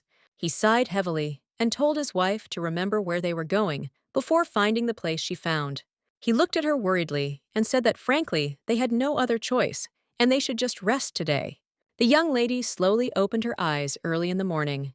She looked at her husband and called him. He looked at her in surprise and asked if she was awake. For a moment, she remembered what she had seen and felt sick. She looked closely at her husband and asked if what had happened yesterday had been a dream. He sighed heavily and said that it hadn't been a dream. Selena sighed heavily and, without looking at her husband, said that they had agreed to sort this out today, so they should go. He looked at her with surprise and alarm and said that he needed to leave for a while. She looked at him with surprise, not understanding what he was talking about. She asked where he was going. She asked if he really wanted to meet the Admiral. Selena sighed heavily and said that if he acted alone, then she would do the same. He looked at her closely and said that he had already asked for breakfast to be brought to the room. The young lady looked at him in bewilderment. He said that the clothes she wore yesterday were dirty, so he burned them, and he removed the magical artifacts that she had. The young lady looked at her husband with fury and asked where he was going. He sighed heavily and said that he had been called in for questioning. The Duke said that while she was sleeping, magicians came to them, and they said that they had to conduct an investigation into the use of a magical artifact. She looked at him in surprise and said that she had recently used the Scroll of Silence. She looked at her husband with surprise and alarm and asked if they had really found out that they had wandered around the magic tower last night. She asked if they were now using this as an excuse to investigate. The Duke sighed heavily and said that it was not that he said that he was being questioned because of the thing that the prince had given him. The Duke said that there is a magical artifact that can find a person. It cannot find just anyone, and it can only be tuned to one person. She looked at her husband in surprise and asked if he had really used it to find her last night. He sighed heavily and said that that was exactly it. The young lady thought for a moment about what her husband had said. She was alarmed, wondering why it was she who had to be that person. She realized that the one who gave her husband this artifact was the prince. She understood that they knew about everything from the very beginning. She knew that now was not the time to ask questions. She wanted to know everything when he returned. She was alarmed, looked at him, and asked if he was just going for questioning. The Duke smiled and came closer to her. He asked why she was so interested. He asked with a satisfied smile if she was really worried about him. She sighed heavily and looked away from him. She said that she was just worried because he used this artifact because of her. He gently stroked his wife's head. He looked at her intently and said that it was not because of her, but because of him. She looked at him in surprise and asked what he meant by that. A moment later, the wizards entered their room and told the Duke to follow them. He looked at them intently and asked if he could have a little more time, as he wanted to say goodbye to his wife. The young people said that this was impossible, and they simply could not give him more time. The young lady, in turn, looked at the young men with anger. She did not understand what kind of attitude they were having towards them. The Duke saw her fury. He slowly approached her with a smile, asked if she knew that if she did anything here, it would only get worse. He looked at his wife intently and told her that she shouldn't make a scene. She looked at him furiously and wondered if he thought she was some kind of problem child. He turned around and said with a smile that he was leaving. She looked after him intently but said nothing. She looked at the wizard intently and said that her husband had been taken away by magicians, and as a message from the kingdom, she found it extremely unpleasant that they had arrested the Duke without any explanation. She said that she needed details of what had happened. The Duke used a forbidden magical artifact. She realized that he hadn't been caught when he had been sneaking around last night. She wondered if that could be considered luck. She was worried because the men who came for her husband had treated him like a criminal in the morning. Selina knew that he was the head of the ducal family, called the Pillar of the Kingdom, and he was a guest of the Magic Tower, which possessed the power of a goddess. Falahik looked closely at the Duchess and said with a smile that she need not worry, as the Duke would not be treated roughly. She shouted that, of course, this is how it should be. She shouted that the Duke was not a criminal. She looked closely at the wizard and said that the artifact he used did not cause any problems. He looked closely at the young lady and said that he understood that she was admitting that the Duke had brought an artifact with him. She said that the Magic Tower was full of artifacts, and she didn't understand why this had become such a problem. Selina knew that since they arrived at the Magic Tower, the artifacts had been used more than once, but the problem only arose when the Duke used the artifact. The wizard said that magical artifacts were created in the tower, but these were simple and harmless things like the Scroll of Silence. He looked closely at the young lady and said that they were very reasonable people and would not make a fuss over such trifles. She realized that they knew about the use of artifacts. He said that the artifact that the Duke used yesterday is not something that everyone can create. It requires a lot of mana, and most importantly, the Magic Tower does not produce such artifacts. He looked closely at the young lady and said that they are harmful to the health of the masters who create the artifacts. She was surprised and did not understand why the prince gave the Duke such a dangerous artifact. She understood that before leaving, he behaved very confidently and calmly, as if he knew that this would happen. She understood that he used the artifact to save her, knowing what it would lead to. She knew that if she had stayed there, she would now be under investigation. She asked the wizard where the Duke was, since she wanted to see him. He looked at her intently and said that if she wanted to see the Duke, she must tell him where she had been yesterday. The young lady looked at him intently and said that she simply did not understand what he was talking about. She sighed heavily and said that she had been in her room all day. He thought for a moment because he knew that she had definitely left the room yesterday, but he didn't know where she had gone. He knew that it was simply impossible to hide from his sight in the tower, but yesterday he had missed the young lady. He was surprised and did not understand how she had hidden from him. She looked at her husband worriedly and asked what had happened. She wanted to know where he had been all day. She asked if he had been harmed. Selina looked at her husband in a hurry. She asked if he had been beaten. Millard looked at his wife with a satisfied smile and said that he was fine. He looked at her intently and said that it could be said that the matter was already decided. He said that he was not beaten, and even if they had touched his body, he would not have remained indifferent. He looked at her intently and said that they needed to pack their things. She looked at him in surprise and asked what he meant. She wanted him to explain everything to her in more detail. He said that he admitted to using a forbidden artifact, only a teleportation device. He sighed heavily and said that they didn't know exactly what kind of artifact he used. They only knew that it existed. The Duke said he had told them he had lost his way on his way to the Admiral's to have some good wine. She asked in surprise if they had believed him. The Duke sighed heavily and said that of course they did not believe it. He said that they could do nothing and could not torture him. He asked what she had been doing all day. She sighed heavily because she didn't know when he would return, and for this reason she had spent the whole day in the room. She sighed heavily and said that she had not done anything special. She asked what he had decided about the investigation. He said that they had offered him several options. He looked at his wife intently and said that either they would erase his memory or he would leave the tower immediately. She was excited, as she did not expect to hear such a thing. The Duke said that there is a penalty for illegally importing magical artifacts. They can completely erase the offender's memory or expel him from the tower.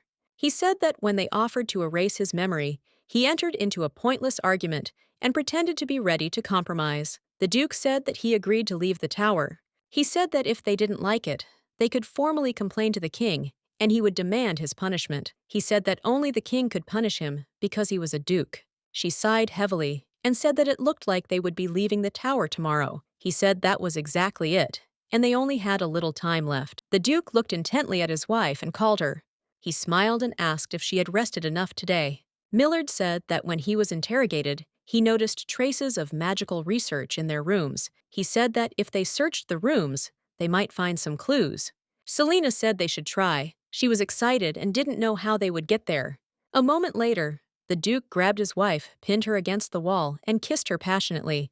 They wanted to act brazenly, namely to imagine that they are lovers blinded by passion, and they urgently need a place to remove their desires, or they are like a couple who want to spend their last night in the Tower of Magicians in a peculiar way. Curiosity, a thirst for adventure, characteristic of a couple visiting an unfamiliar place, they knew that this was quite plausible. Selina looked closely at her husband, wondering if their plan would work. A moment later, the Duke kissed his wife passionately. She slowly pushed him away, and sighing heavily, said that she couldn't breathe. Millard looked at her and asked if she was really thinking about something else again, right in front of him. He looked at his wife intently, but with embarrassment, and said that she was simply shameless.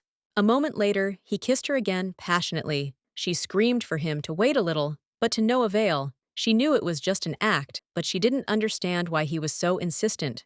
She pushed him away and asked how much longer this would go on. He looked back and, sighing heavily, said that it was time for them to finish. A few minutes later, they entered the laboratory. She hoped that they would find something in it. She looked at her husband and said that she would start the search on one side and he on the other. Some time later, they began searching the laboratory. The young lady found some kind of scroll. She looked closely at the sheet of paper. He looked very familiar, and she didn't know where she had seen something like this before. The Duke looked at his wife and asked if she had found anything. She was taken aback, as she had not expected him to ask her a question. She quickly hid the sheet of paper and said that she had not found anything yet. He came closer to her and told her to be quiet, as he thought he heard someone coming.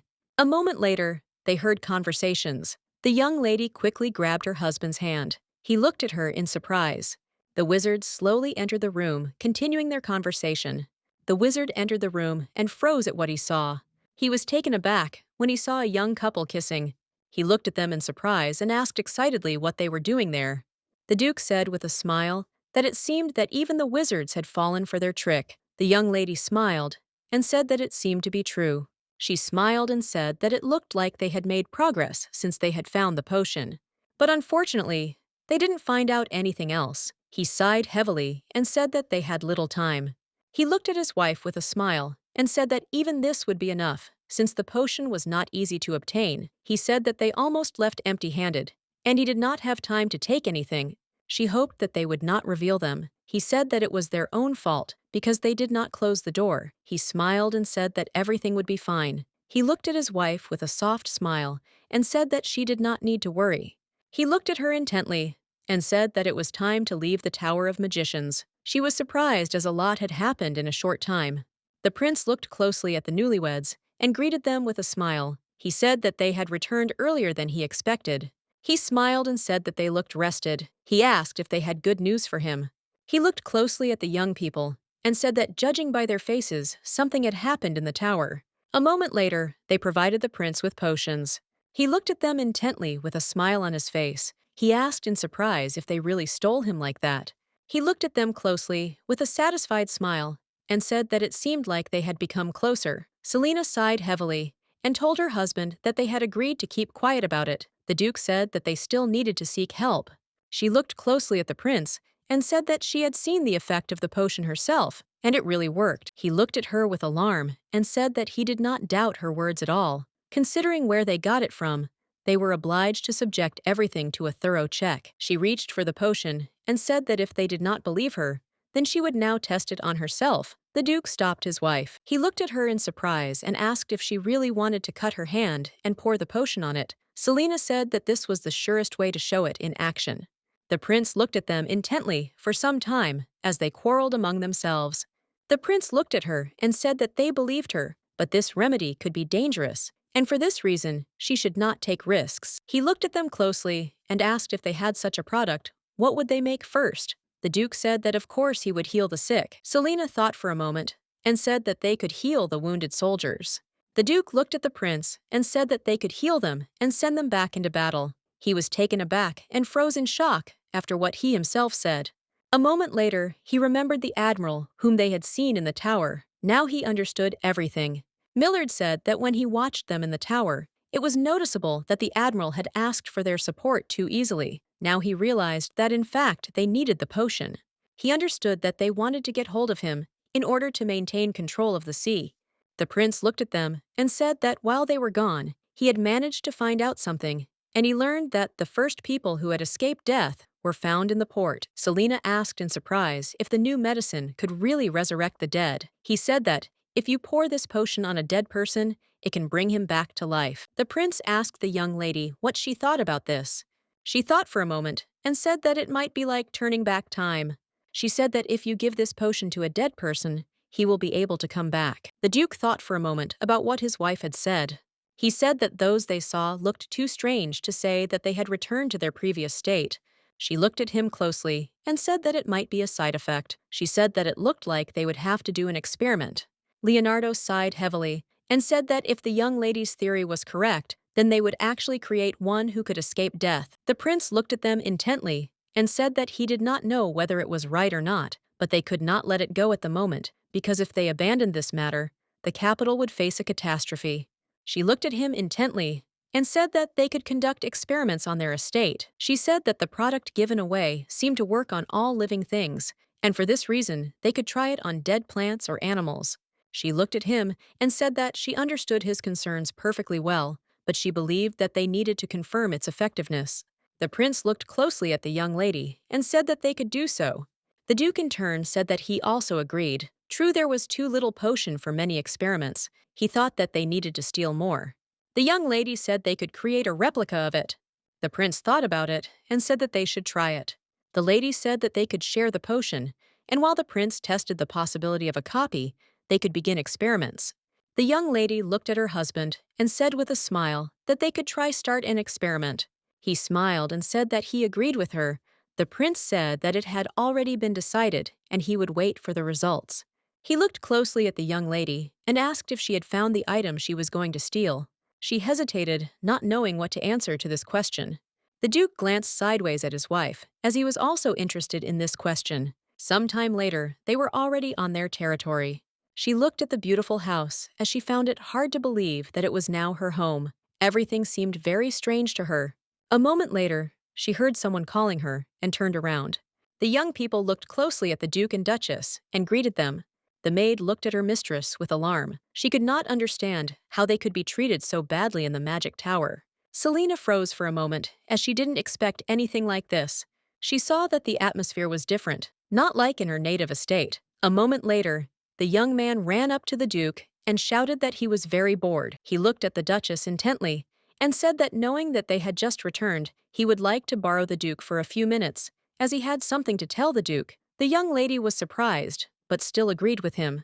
The Duke looked at his wife closely and asked for forgiveness, saying that he needed to leave first. He smiled and said that she should just wait until dinner and rest. She smiled and wished him luck. The young lady looked closely at her husband. She thought that getting used to this place would be much easier than she thought. The young lady woke up slowly and, looking at the maid, asked if it was already morning. The maid smiled and said that it was already morning. Selina was surprised, as she had slept for a very long time. The maid looked at her mistress and said that the Duke would like to have breakfast with her this morning. She asked what to answer.